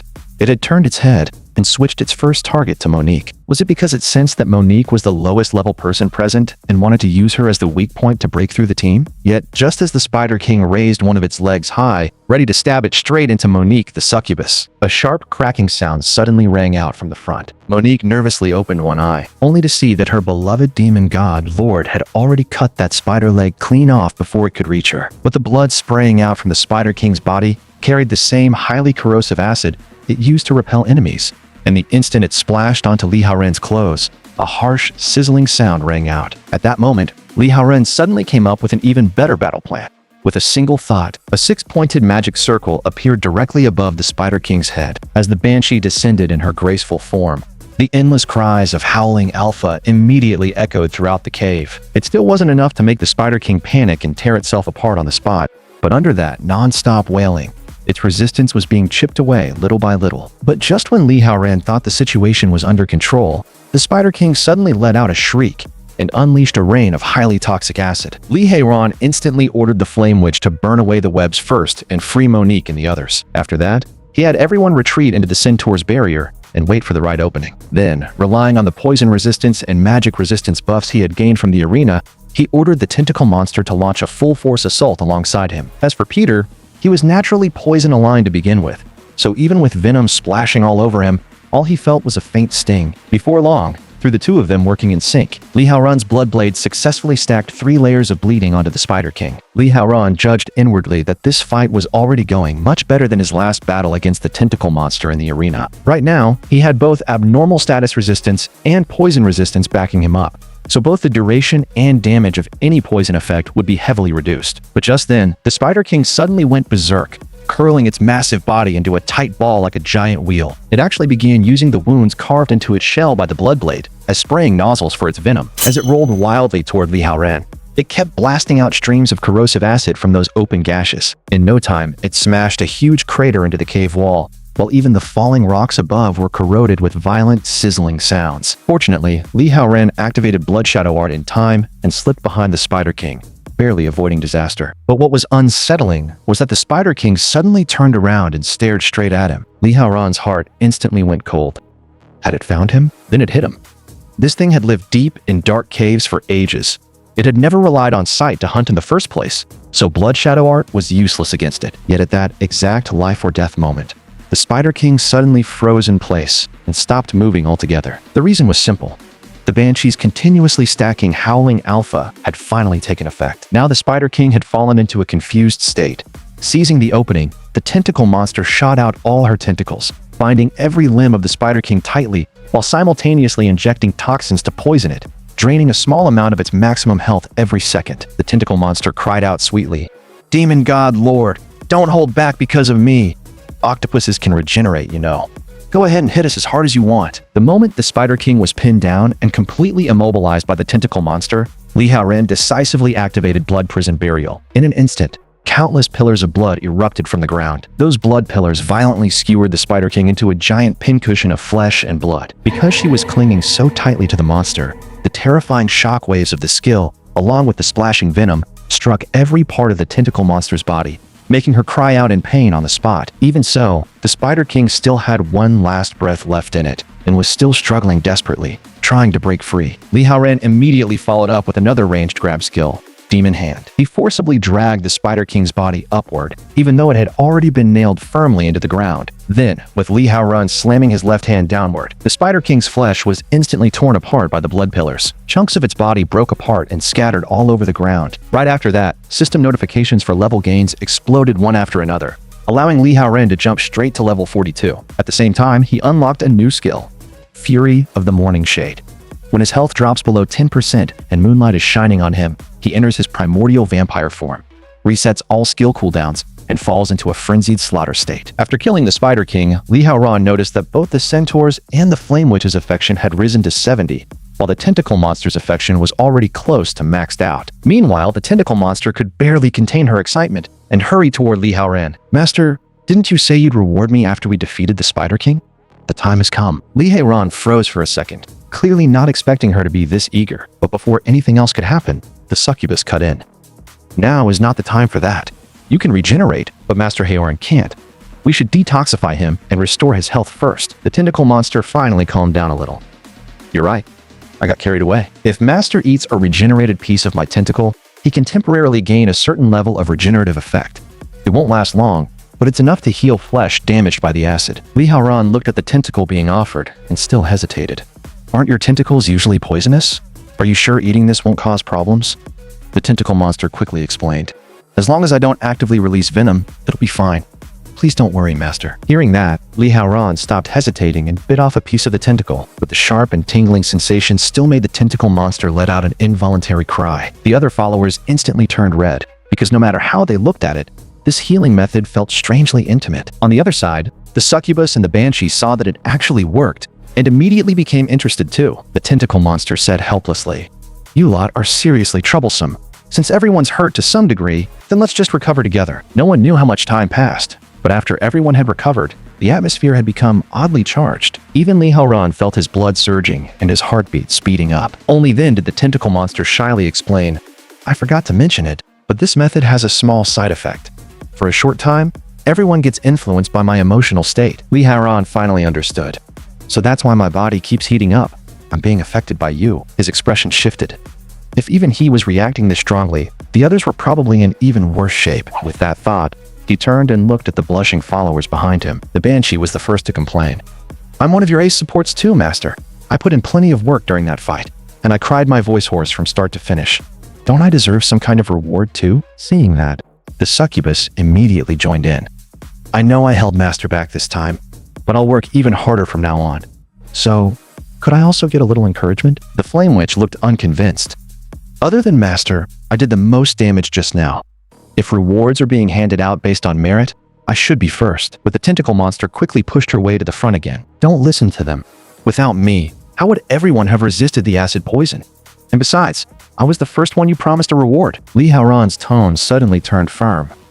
"It seems none of you understand the situation yet. I'm your master. Who gets rewarded and when is for me to decide, one at a time. No one's being left out." Before long, under Li Haoran's firm command and pacification, everyone gradually calmed down. After that, both Flame Witch Barlow and the tentacle monster's affection rose all the way to 100%. At the same time, each of them broke through the upper limit of their original class. As for the succubus and the banshee, they were still trying to recover, only feeling that Master Haoran now seemed even deeper and harder to read than before. Only the centaur stood there looking confused from beginning to end. "Why did all of you get rewards while I could only stand here and watch?" Right after that, he activated two mysterious rewards.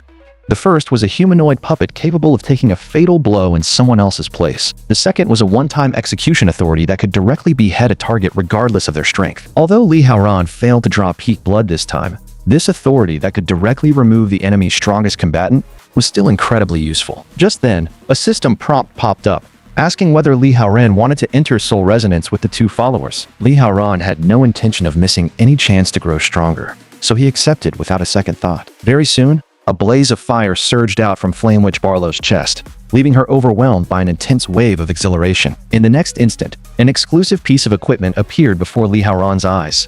Barlow's Flame Cloak.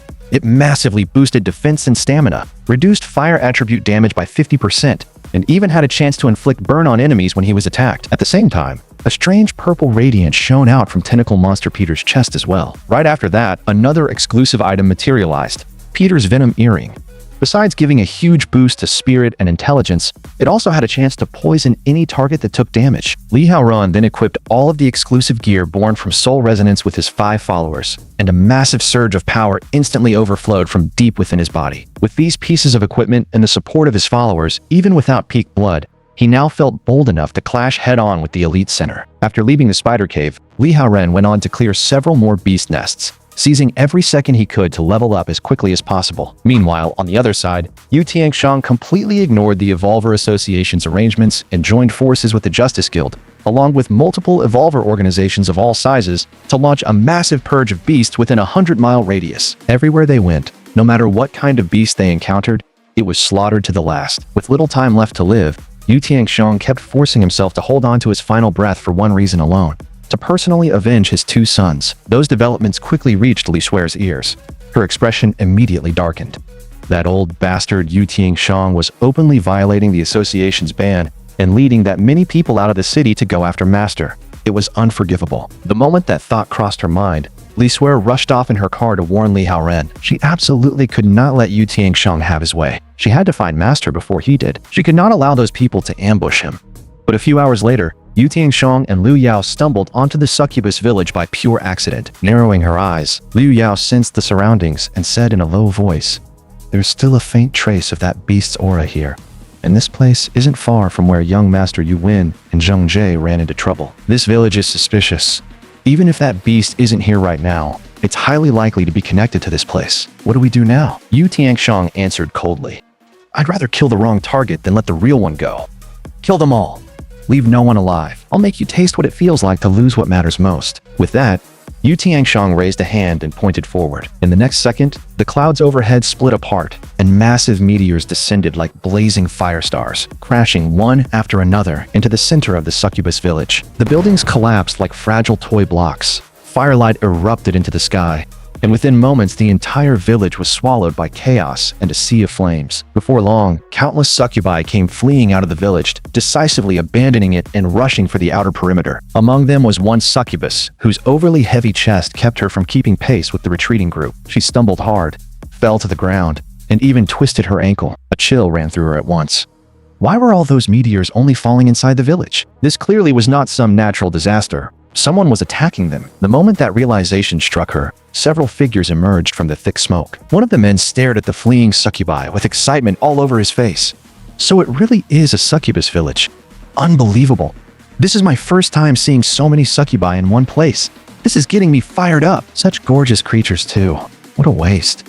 But since President Yu ordered us to wipe them all out, I don't exactly have a choice. Yet the instant those words left his mouth, countless snowflakes suddenly began drifting down from the sky. At a moment like this, why was it snowing? Before anyone could make sense of it, Li Xuer softly whispered, "Bloom, flower of ice." In the next moment, the snowflakes suspended in the air blossomed all at once. 3 awakened ones at peak. Gold rank were wiped out on the spot. The succubus was left staring in shock. That ice flower is incredible. It killed those men in an instant. But there aren't any ice element experts in our village. Who exactly saved me? Could it be that Master Haoren has returned? But right then, Li Xuer revealed herself. The moment everyone saw the tail and wings just like Monique's, it became obvious that this really was the succubus village connected to Monique. Li Xuer immediately stepped forward and reassured them. "So you really are all Master's subordinates. Don't worry. I'm a friend of Master Haoren and Monique. As long as I'm here, nothing will happen to you. Since Master isn't here right now, then I'll protect his village in his place." The moment she finished speaking, she unleashed the violent frost power raging inside her, and instantly extinguished every flame spreading across the village. The sight left Liu Yao on the cliff staring in shock. Isn't that Li Xuer from the Hongqing group? So she really is connected to beasts. But the file said she was only lower gold rank. How is she this strong? Yu Tianxiang only let out a cold snort. No matter how strong she is, she's still a traitor. Li Xuer raised her head and looked up at the various guild members standing on the cliff. Then she shouted, "Don't let that old bastard from the elite center fool you. The one behind the recent string of massacres is not the beast from this place at all. The real problem is standing right in front of you. Yu Tianxiang is just using all of you to avenge his dead sons. Every one of you is being played." Hearing that, Liu Zhangyi in the back frowned and asked, "President Yu, what exactly is she talking about? I ignored the association's ban and brought my brothers out here to hunt beasts because I trusted you. You owe me an explanation." Yu Tianxiang did not waver in the slightest. "You won't trust me. The one out here doing everything to exterminate beasts. But you'll believe a traitor standing with beasts instead? What? Did your brain stop working, brother?" Li Xuer raised her voice again. "Our Hongqing group has already reported your illegal operation outside the city, along with every suspicious detail behind the outpost attacks in Giant City, to the Evolver Association. Zhao Yifei is already on her way here. If you still insist on going through with this, the association will absolutely hold you accountable. Seeing the situation shifting, Liu Yao hurriedly cut her off. This woman is just stalling for time. Don't listen to her lies. She has no proof at all, and someone standing on the same side as beasts isn't worth believing in the first place. Everyone, kill her together. Yu Tianxiang also roared in fury. That woman is an accomplice in my son's deaths. She's a sinner of Giant City. Even if you said nothing, I'd still kill her myself. As soon as the words left his mouth, an overwhelming surge of energy erupted from inside his body. The dark clouds above suddenly split apart, and bolt after bolt of thunder came crashing down. Right after that, a gigantic meteor, even larger than the entire village itself, began hurtling downward at terrifying speed. Li Swear froze on the spot. That meteor was absurdly huge. If she dodged, every succubus in the village would be finished. But with her current power, could she really stop something like that? Yet before she could finish thinking it through, a crimson figure suddenly shot forward and blocked the massive meteor head-on. Countless strands of sword energy spread outward like a giant web, tearing across the sky. In the next instant, the colossal meteor shattered apart into countless smaller fragments that rained down harmlessly onto the ground. Li Haoran had only been away a few days, yet he already felt like someone had nearly raided his home. He raised his eyes toward Yu Tianxiang and said coldly, "Didn't you want revenge for your two sons? Well, now's your chance." At that moment, he had already unfolded his demon wings, gaining the power of flight, increasing his speed by 30%, and adding another 20% damage while fighting in the air. Li Haoran said coldly, "Your sons really did die by my hand, but they deserved it. If you want revenge, come for me alone. There's no need to drag anyone else into this." Yu Tianxiang's face twisted in fury. "You finally decided to show yourself. I've dreamed of your death every single night. Now I can finally die without regrets." With that, he swung his hand sharply, and eerie flames instantly coiled around his body. Then 3 different colors of flame shot out at once and blasted straight toward Li Haoran. Li Haoran only barely dodged at the very last moment, right as the blazing heaven samadhi came crashing down. His heart sank. That was close. Yu Tianxiang might be old, but he was still an upper legendary rank monster, only 1 step away from supreme rank. His fire magic was terrifyingly strong. If not for the boost from the flame cloak, Li Haoran knew he would have had a hard time standing against him head-on. But before Li Haoran could think any further, Yu Tianxiang had already appeared right behind him. With a savage sneer, he spat. "What are you looking at, idiot? Is this all you can do? My 2 outstanding sons died at the hands of trash like you, and you expect me to accept that?" In the next moment, Yu Tianxiang thrust both hands forward and launched a gigantic fireball spell. The fireball was so enormous that its true size could not even be taken in at a single glance. Li Haoran instantly felt a chill run through him. Damn it. The old monster's opening move was already this kind of ultimate attack. A second later, the colossal fireball crashed into the ground and exploded into a hellish inferno that looked capable of destroying heaven and earth. Even the succubi within more than 1,000 meters were blasted away, dozens of meters by the shockwave. Watching from the cliff, even Liu Zhengyi was visibly shaken. Yu Tianxiang is already that old, and he can still unleash flames this terrifyingly intense. That's unbelievable. Yu Tianxiang, meanwhile, was convinced Li Haoran was finished. He sneered, "Taking my full-strength strike head-on like that. Even if you aren't dead, you're permanently crippled. This battle is already over. You win, you woo. Your father can finally avenge you." But right then, Li Haoran's cold voice rang out from the sea of flames. "The fight isn't over yet. What kind of stupid nonsense are you talking about?" It turned out Li Haoran had just used the blood puppet to take a fatal hit in his place. At the same time, the system issued an emergency mission, ordering Li Haoran to kill Yu Tianxiang within 5 minutes. If he succeeded, he would receive a special reward. If he failed, part of his stats would be deducted, and he would be teleported straight to the punishment zone. Li Haoran instantly felt the pressure crash down on him. This difficulty was ridiculous. Kill an upper legendary rank awakened within 5 minutes, and without peak blood on top of that. At this point, he had no choice but to throw out every trump card and item he had been saving. On the other side, Yu Tianxiang was coughing violently, his face full of disbelief. "That's impossible. Absolutely impossible. No carbon-based life form should be able to eat my blazing glory head-on and come out without a scratch. This is insane!" Seeing Yu Tianxiang's body already starting to sway in midair, Liu Yao's heart sank. So the old man's body really was at its limit. She immediately shouted for everyone from the guilds behind her to attack together and stop that beast no matter what. Very soon, awakened fighters from the Justice Guild and every other faction surged forward.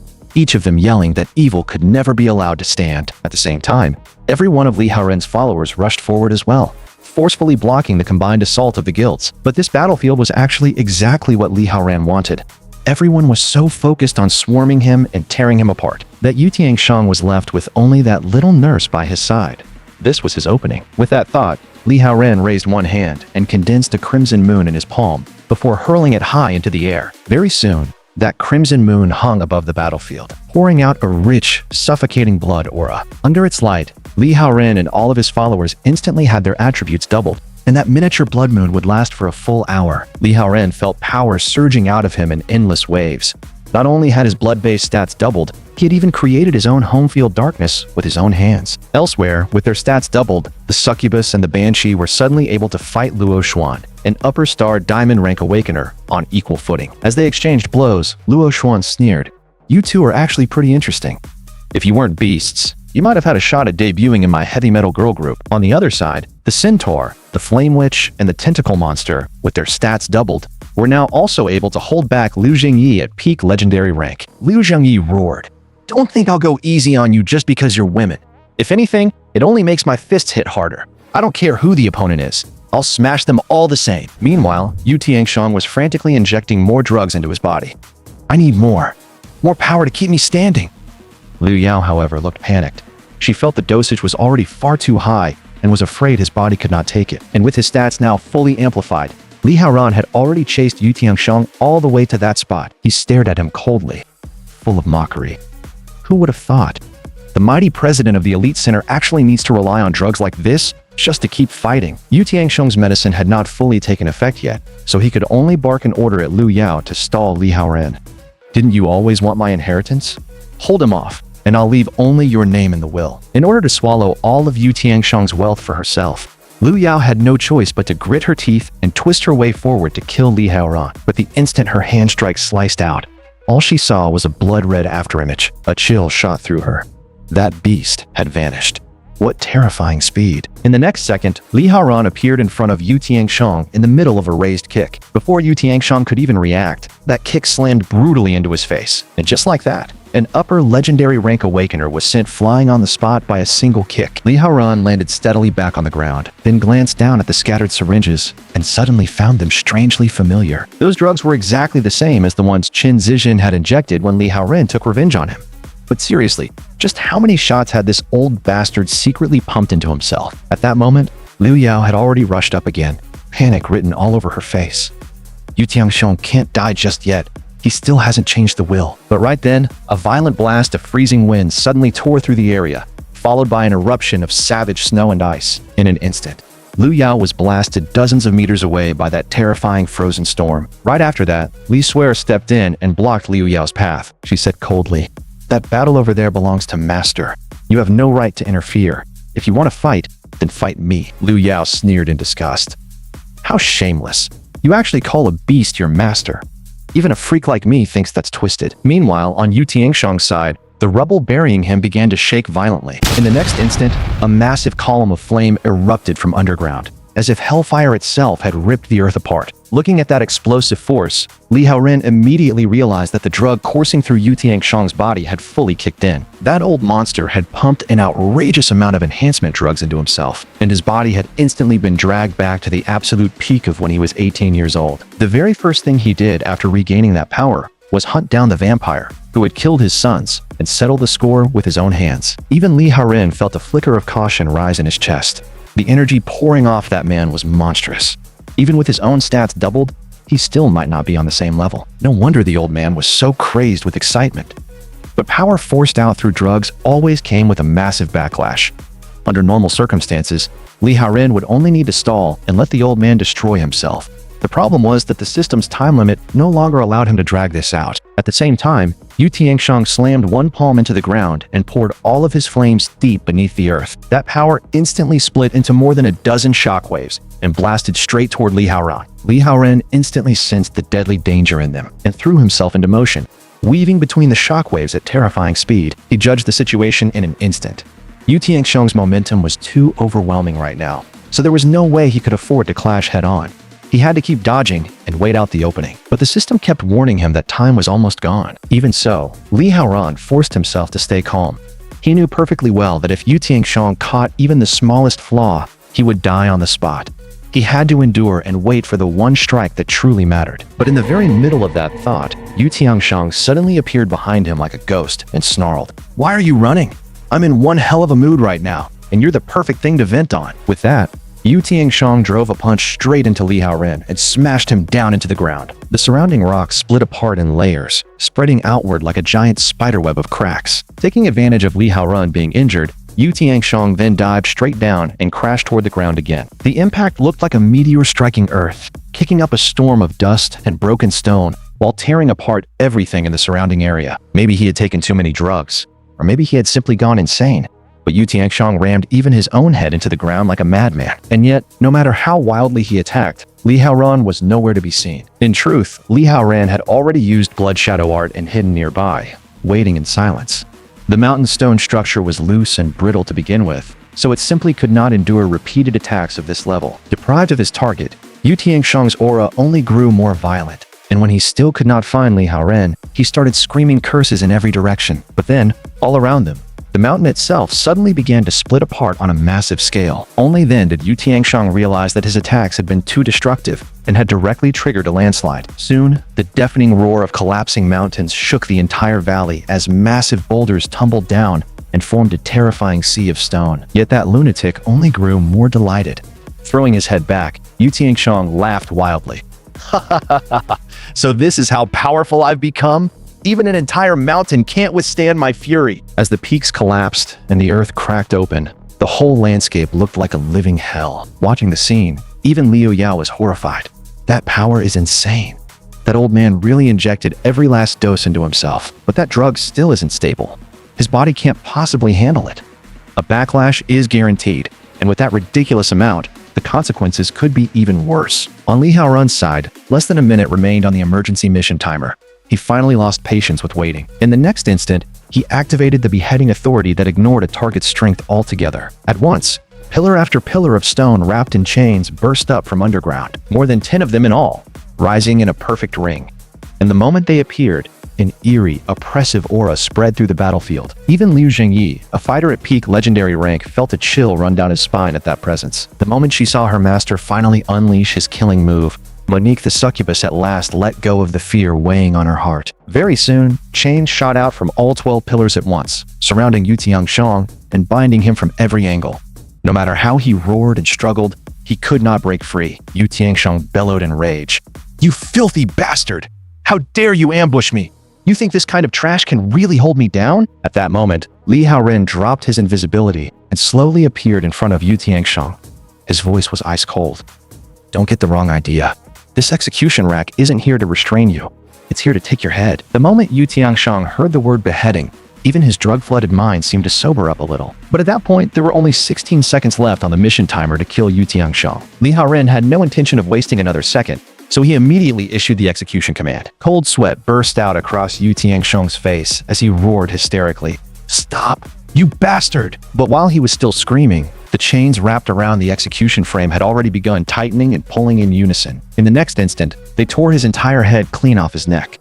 Scarlet blood erupted like a fountain and drenched the battlefield in red. With only 9 seconds left on the countdown, Li Haoran completed the emergency mission. At the same time, he received a massive amount of experience and dozens of freely assignable stat points. When he opened the special reward panel, he found that he had also gained 3 extra enhancement points that could be used to strengthen 3 of his existing skills. After finishing Yu Tianxiong, the first thing Li Haoran thought about was not hunting everyone else down, but ending this war before it spiraled further out of control. Facing all the awakened fighters from the various guilds, he shouted, "Yu Tianxiong is dead.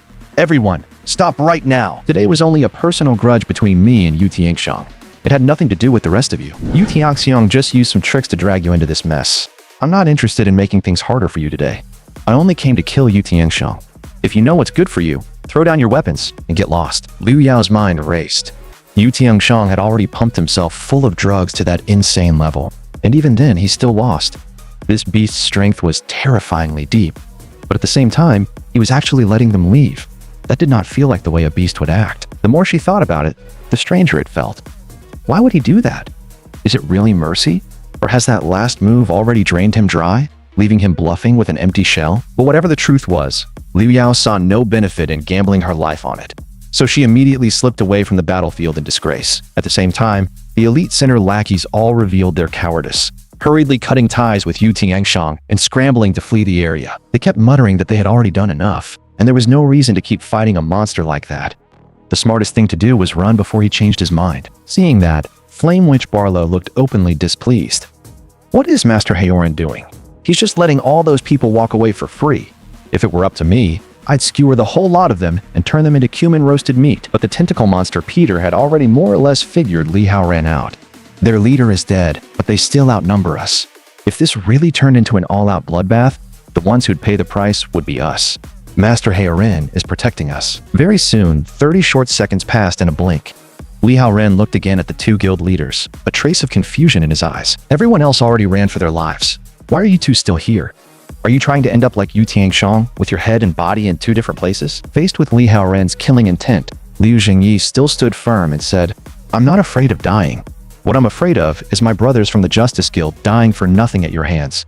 Even if I have to throw my life away today, I'll still demand justice for the men who died. But Luo Xuan immediately mocked him for being an idiot. You still don't get it? If he had really killed those people at the outposts, there's no way he would have just let everyone leave. 9 times out of 10, we were being used as guns by Yu Tiangshang. After hearing that, Liu Zhongyi had to admit it made sense. But one thing still confused him. If Luo Xuan had already figured that much out, why had she not retreated with the others? Luo Xuan simply pointed at the succubus and the banshee, then curled her lips into a grin. Because those two girls are interesting. My fight with them isn't over yet. Looking at those two, Li Haoran honestly did not know whether to laugh or curse. One was a blockhead with a busted brain, but an overflowing sense of justice. The other dreamed of making it big in a girl group, yet still charged into fights like a reckless maniac. What a ridiculous pair. But right then, Yu Tiangshang's headless corpse suddenly rose back to its feet. Violent energy kept spilling out from inside it, so intense that it blew apart the chains binding him. Even Li Haoran was caught off guard for a moment. Yu Tiangshang was clearly dead, so how was he standing again? It was only when Yu Tiangshang's ruined flesh was fully torn open by the swelling power and transformed into a gigantic sphere of energy that Li Haoran finally understood. The drugs still lingering in his body were continuing to take effect, causing his energy to expand out of control until it was on the verge of exploding. But at that exact moment, the system flashed a warning. Massive energy form approaching at high speed. Stay alert. Li Haoran immediately realized that the warning was probably not just about Yu Tiangshang's corpse, yet there was no time left to think. A colossal summoned spirit, so huge it made everyone's chest tighten, had already appeared above them. One glance was enough for Luo Xuan to judge that at least a supreme rank evolver had made a move. A giant coon, vast as a mountain, slowly descended over the succubus village, and standing on its back were 2 evolvers. One of them was Zhao Yifei from the giant city branch of the Evolver Association. Zhao Yifei looked down at the mutating headless corpse below and sneered, President Yu, even after losing your head, you still won't stay down. That's what happens when you stuff yourself with drugs. You got exactly what you deserved. She gently patted the giant kun and said, My good little fish, eat it. The moment those words fell, the giant kun opened its massive maw and swallowed Yu Tiangshang's headless corpse, along with that swelling sphere of energy, in a single bite. In the next second, that enormous power exploded inside the kun's belly with a dull roar. But the giant kun acted as if nothing had happened. It merely let out a casual burp, then exhaled a thick plume of black smoke. A bead of cold sweat slid down Li Haoran's temple. Seriously? Yu Tiangshang's swollen corpse had detonated inside it, yet the creature was completely unharmed. And this giant kun was only one of Zhao Yifei's summoned spirits. If even her summon was this terrifying, then how monstrous did that make Zhao Yifei herself? From what she had just said, it seemed she came for Yu Tiangshang. But if she turned around and decided to make trouble for him next, there was a real chance he would not make it out alive. Just then, Zhao Yifei shifted her gaze onto Li Haoran and smiled faintly. So I finally get to meet you. You're even more handsome than I expected. Li Haoran frowned at once, his mind racing. Why does she know my name? But Zhao Yifei only said lightly, Not just your name. I've already seen through most of your background. A special human with beastly power, and a cute younger sister still in her final year of high school. Am I wrong? Li Haoran instantly turned wary. What exactly are you trying to say? What do you people want? Seeing the tension rise, Li Hongping quickly stepped in. Don't misunderstand. We don't mean you any harm. I was the one who privately looked through Shuer's memories, and that's how I pieced together your identity. Zhao Yifei and I came here in the first place to stop Yu Tianxiang's scheme. It just turns out we worried for nothing."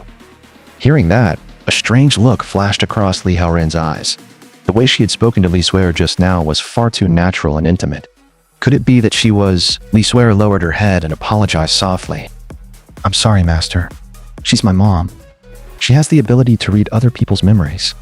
I really didn't mean to expose your information." Only then did Li Haoren fully connect the dots. No wonder Li Suer's background ran so deep. So the person at the top of the Hongqing group was actually her mother. If that was the case, then Li Hongping was basically his... After everything was over, Li Haoren decided to summon the Crimson Castle right there in order to rebuild the succubus village that had been devastated by the meteor strike and to heal the many injured followers. Very soon, the wounds on the succubi began healing at a speed visible to the naked eye. In that moment, Li Haoren had not only saved the entire village of succubi, he had also given them a new home. On the other side, Zhao Yifei looked at Li Suer with a teasing smile. "I've heard that succubi are a race especially skilled at tempting human men and drawing strength through that bond. And Li Haoren not only lies with so many succubi, but has them worshipping him this deeply.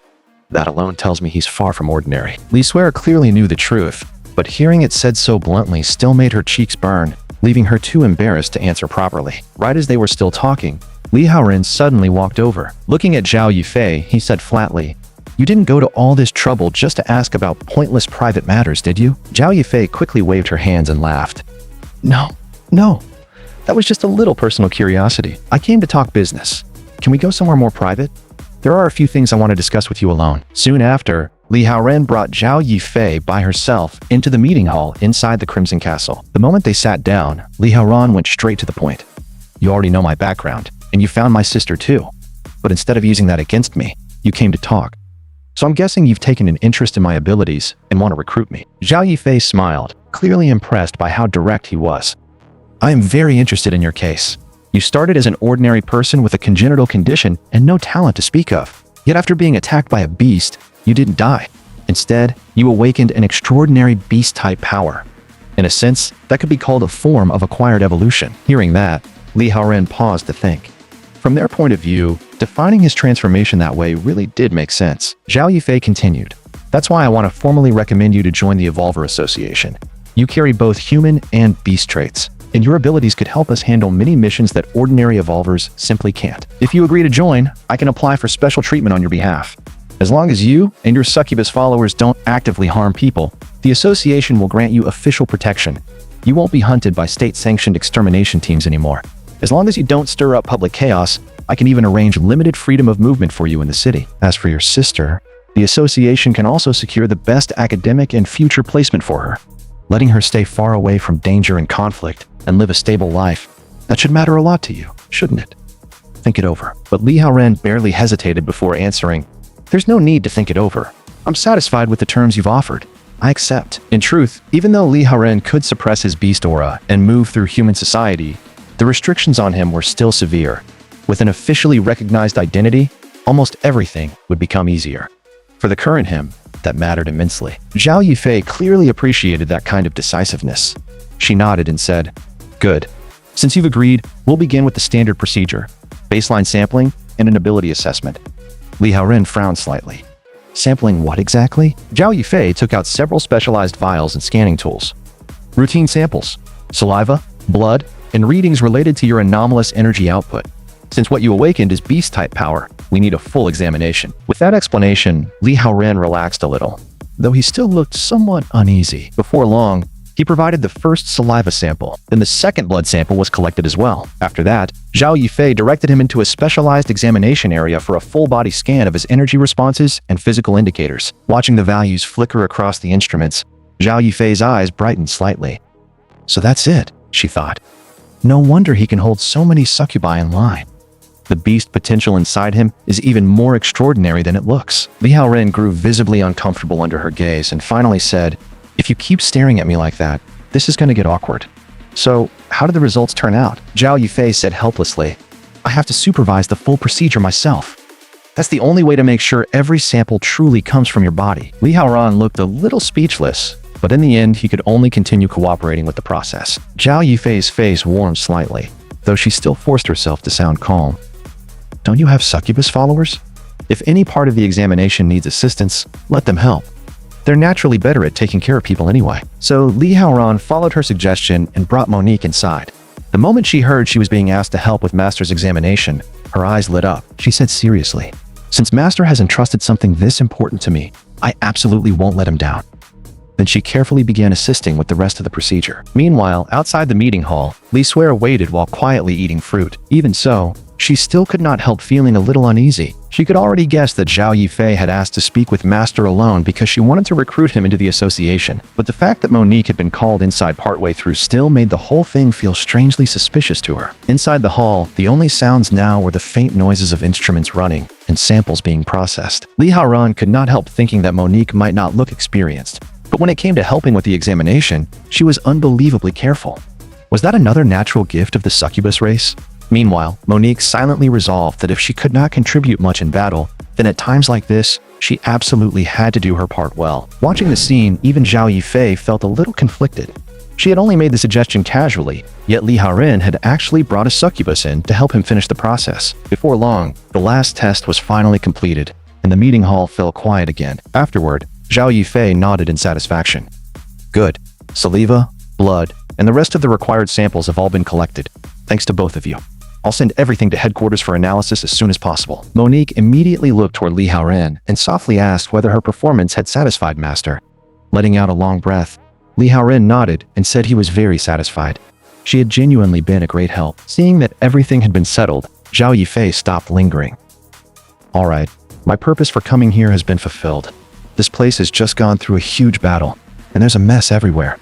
You've still got a lot to clean up, so I won't keep disturbing you. 1 week from now, you'll take the association headquarters evolution rank assessment. When the time comes, I'll come pick you up myself." Li Haoran was caught off guard. He had never heard anything about an evolution assessment before. Zhao Yifei explained, "If you're joining the association, then of course we need a full baseline evaluation of your strength first. Every evolver who joins the association has to go through it, and you're no exception. Besides, I can already tell your beast power weakens noticeably during the day.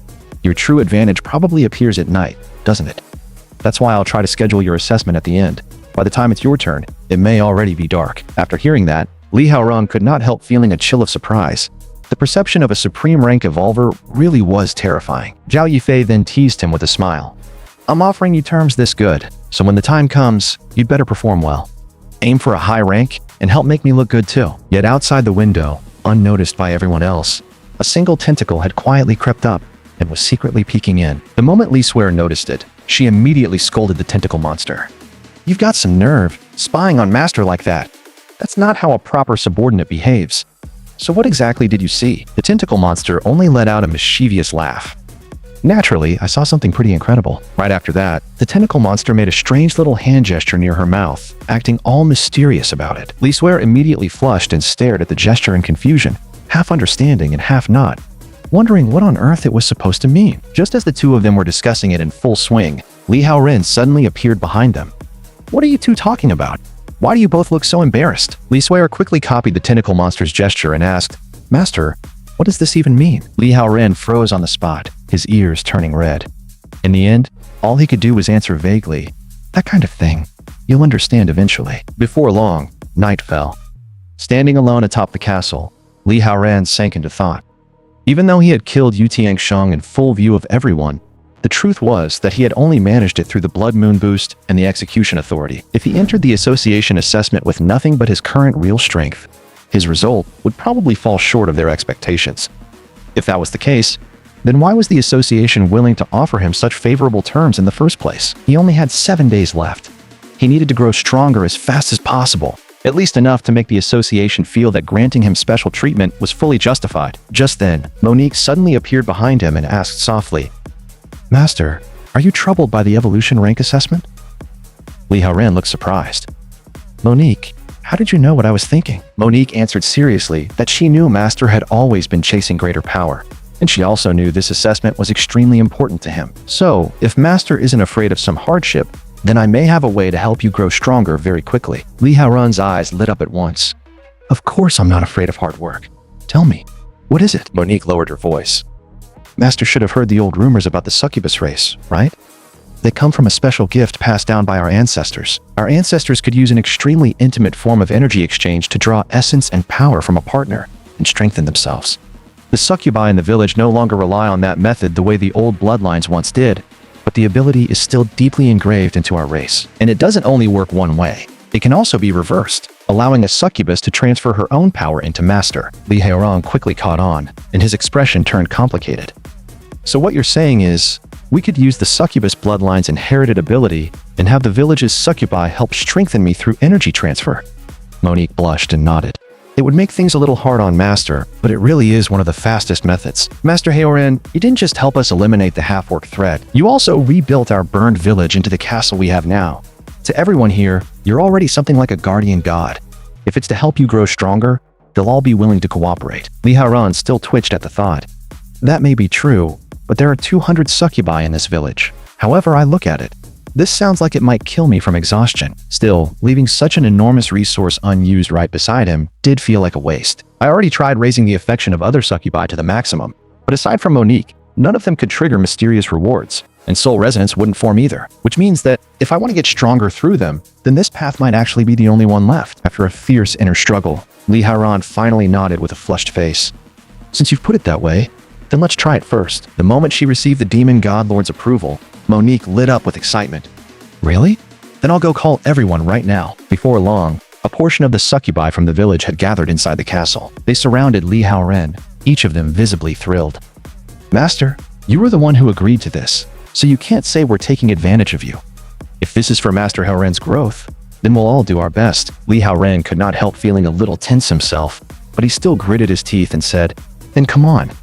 Let me see for myself just how incredible the succubus race's gift really is. Soon, powerful waves of energy began rippling through the floating crimson castle. No one knew how much time had passed, but by the end of it, the succubi who had taken part were all sitting weakly on the floor, exhausted yet satisfied. Li Haoran himself was also worn out, and he could not help admitting that Monique had been right.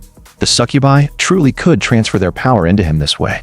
The improvement in strength was obvious, but the drain on his stamina and focus was absurdly intense. Yet the instant he finished saying that, the energy he had just exhausted began rapidly returning. Li Haoran froze for a moment, then quickly understood.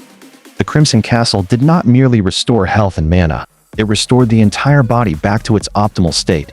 In other words, as long as he remained inside the castle, his recovery was practically endless. At the same time, the other succubi were recovering just as quickly. Even after such an intense round of energy transfer, they were already regaining their vitality, leaving them deeply impressed all over again by Master Haoran. One succubus immediately laughed and said, if Master still hasn't reached his limit, then let's keep going. Don't underestimate what the succubus race is truly capable of. Li Haoran gave a low snort. I've already gotten a deep taste of how dangerous succubi can be. Fine then, come at me again. Very soon, intense waves of energy once again rolled through the Crimson Castle suspended in the night sky. And just like that, an entire week flew by in the blink of an eye. Right on schedule, Zhao Yufei arrived above the Crimson Castle riding her summoned Luan bird. Standing on its back, she smiled and called out, Li Haoran, time's up. I'm here to pick you up. Li Haoran stepped out with complete confidence. I've been waiting for this.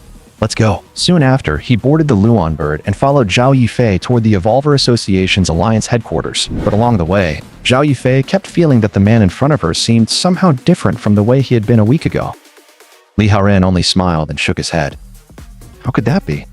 That's probably just your imagination. Yet the moment she heard him mention how he had spent the past week in specialized strengthening training, Zhao Yufei's mind started producing all kinds of messy associations on its own. She immediately scolded herself inwardly. What is wrong with me?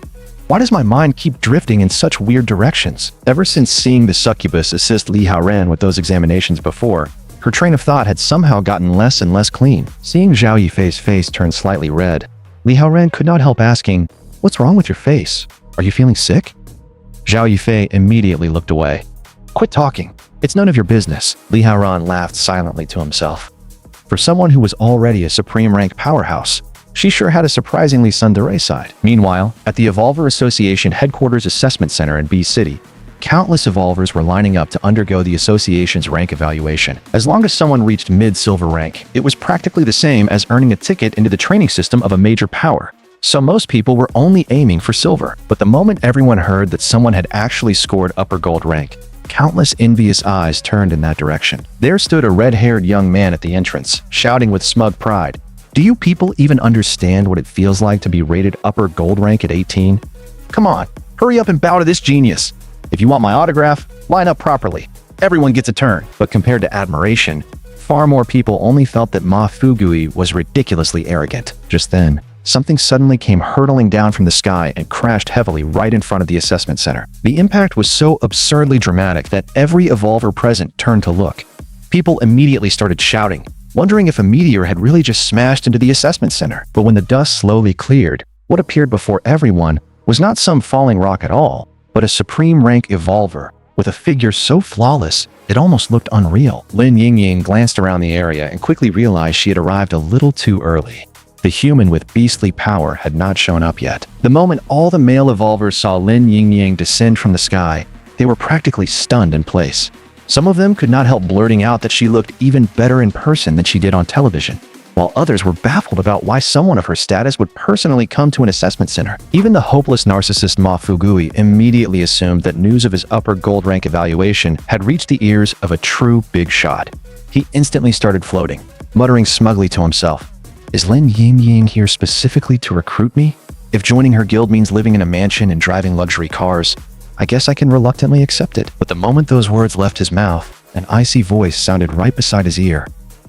"A person's greatest virtue is self-awareness. In my eyes, upper gold rank is no different from an ant." That single sentence was enough to make Ma Fugui collapse to the ground, trembling all over. The chilling pressure in that voice instantly told him that whoever had spoken was another terrifying heavyweight. At the same time, Lin Yingying also noticed the old man standing nearby. She could not help saying, "You? You actually came too? Haven't you always hated this kind of occasion?" Liu Jianyu, who was also a supreme rank evolver, replied calmly, "I'm just curious. The one I was originally assigned to destroy is now about to become my colleague instead. So naturally, I had to come see for myself what he's really made of." But before the two of them could talk much more, an unusual sound suddenly came from the sky. Liu Jianyu immediately lifted his head and said, "That person is here." Lin Yingying spoke honestly as well. "To be fair, I'm curious too. A human who wields beastly power. I really want to see what he looks like." Soon, a Luan bird flew in from the horizon, causing the people on the ground to erupt into shocked cries. Some of them shouted in disbelief, asking how a bird that huge could possibly exist. But the more knowledgeable evolvers quickly explained in lowered voices that it was not an ordinary bird at all, but Zhao Yifei's summoned Luan. Once the two riders landed, the entire place filled with envious gasps and excited murmurs. Seeing two supreme rank beauties in one single day was already outrageous. Still, compared to Zhao Yifei herself, even more attention was being drawn toward the man standing beside her. He carried himself with obvious confidence and an almost arrogant edge, making everyone wonder what kind of background he had to deserve Zhao Yifei personally escorting him to an evolution assessment. Faced with all the suspicion, insults, and hostile voices flying at him from every direction, Li Haoran's temper flared on the spot, and he raised his middle finger at the entire crowd without hesitation. Zhao Yifei, meanwhile, walked straight toward Lin Yingying and Liu Jianyu and greeted them with a smile. "Long time no see, little Lin. Old Master Liu. Don't look so serious. Our Li Haoran isn't one of your targets anymore. Come on, Haoran, say hello to the seniors." Li Haoran had obviously done his homework. He spoke right away. "White Rainbow, Piercing the Sun, Liu Jianyu. Shockwing Battle Princess, Lin Yingying. I've heard both your names like thunder for a long time now, especially senior Lin Yingying, who is not only young and beautiful, but whose strength is also so extraordinary that few in her generation could ever compare." Lin Yingying was obviously delighted by the praise, though she still put on an act of modesty. "Oh, come on, I'm not that amazing. Praising me like that won't make me happy, you know." But at that moment, Liu Jianyu had already slid right in front of Li Haoran and asked with a straight face, "And why aren't you praising me?" Li Haoran instantly choked and could only force a dry laugh. "Well, I was just about to." Before Li Haoran could continue, Liu Jianyu had already reached out and started feeling all over his face with his hands while calmly commenting, "This bone structure is definitely human. As for looks though, you're still a little worse than I was in my youth. The association inviting you to take this assessment is your good fortune. Otherwise, you'd already be a corpse beneath my sword. From now on, I'll keep a close watch on you. If there's anything wrong with you, I'll be the first one to deal with it." Li Haoran kept a polite expression on the surface, but inside he was already complaining non-stop. "TCH, aren't you blind? Exactly what are you planning to watch me with?" Very soon, the evolution assessment officially began. In terms of strength, intelligence, and speed, as well as in mental endurance and stamina, Li Haoren scored perfect marks across the board. Lin Yingying had not seen such a well-rounded newcomer in a very long time, and she could not help praising him. That's incredible. He actually got full marks on every physical test. But Lu Jianyu remained expressionless and said flatly, "Isn't that the bare minimum? If he couldn't even do this much, why would we be paying him this much attention?" Li Haoren's results left Zhao Yifei extremely satisfied. She could not help thinking that he really was worthy of being someone she had personally chosen. Still, Evolver rank assessments were never based on physical testing alone. Physical testing only determined the lower limit. What truly determined the upper limit was growth potential evaluation. For ordinary Evolvers, physical tests alone were enough to place them into a rank. But once someone reached the Star Diamond tier or above, growth potential assessment became necessary. In other words, the final rank came from combining current strength with the projected ceiling of future development. Li Haoren only half understood it, but he still could not help thinking, can something as vague as potential really be measured at all? Soon after, he was led by staff into a small, yet elegantly furnished room. The evaluator inside turned out to be a girl who looked no older than 14 or 15. She glanced up at him and said lazily, "So you're the one here for the growth potential assessment? You're seriously late. This already counts as overtime for me." Li Haoren casually made up an excuse. "Sorry, my place is pretty far away." The girl opened her mouth with the same lazy expression and said, "All right, let's get this over with. Put your finger in." Li Haoren froze on the spot, looking completely baffled. "What? Put it where? That phrasing is way too weird." The girl impatiently repeated herself. "I said put your finger in my mouth. Was that unclear?" Once Li Haoren confirmed he had not misheard her, his expression became even stranger. "You've got to be kidding. You look younger than my little sister. Where exactly did you learn to say things like that?" The girl's cheeks reddened slightly, and her tone turned irritated. "And what exactly are you using to judge age? Chest size? I'm already an adult, all right? Besides, my tongue has a special sensory ability. By coming into contact with someone's skin, I can directly assess their growth potential. Asking for a finger is already the safest and most simplified version of this test. So now that you understand, hurry up. I want to clock out." Only then did Li Haoren fully understand, and his face immediately turned awkward. So he had been the one with a dirty mind. Since that was the case, all he could do was cooperate. With that, he lightly placed his index finger into the warm mouth. Kui Yao, clearly eager to finish the procedure quickly, immediately began focusing on the sensory reading. Even knowing it was just an assessment, Li Haoren still felt uncomfortable under such a close contact method.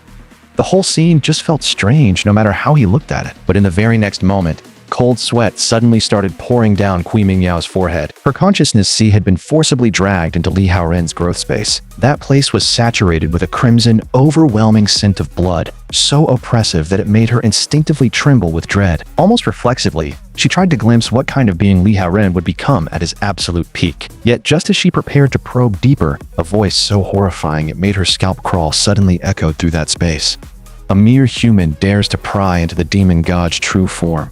Get out." In the next instant, an unseen and terrifying force kicked Kui Mingyao straight out of Li Haoren's consciousness sea. By the time she came back to herself, she was already shaking uncontrollably in fear. Seeing her state, Li Haoren frowned and immediately asked, "What happened to you? What exactly did you sense?" But before he could continue pressing her, several sharply dressed staff members suddenly rushed in through the door and said, "The assessment is over, Mr. Li Haoren. Please head outside and wait for the final result." A long time seemed to pass, yet Kui Mingyao was still standing there gasping for breath, clearly nowhere close to recovering. Even Zhao Yifei looked surprised when she saw her like that. It's rare to see the heavenly insight judge Kui Mingyao shaken this badly. Just from glimpsing one corner of Li Haoren's future, she ended up in this state. Does that mean his true limit might be far beyond supreme rank? But Kui Mingyao could only shake her head in panic and say, "Far beyond." Hearing that, even Zhao Yifei was stunned, almost wondering whether she had misheard. At the same time, the broadcast began announcing Li Haoren's final assessment result. Everyone present instinctively fell silent, listening carefully for the last candidate of the day. Li Haoren. Final Evolution Rank Evaluation. Upper Legendary Rank. Evolver title granted. Demon-Bane Bloodweeper. Li Haoren was extremely satisfied with that result. It showed enough strength to prove his value, made the association's higher-ups place serious expectations on him, and yet still avoided the kind of uncontrollable commotion that a supreme rank result would have caused. All in all, it suited his usual low-profile style perfectly.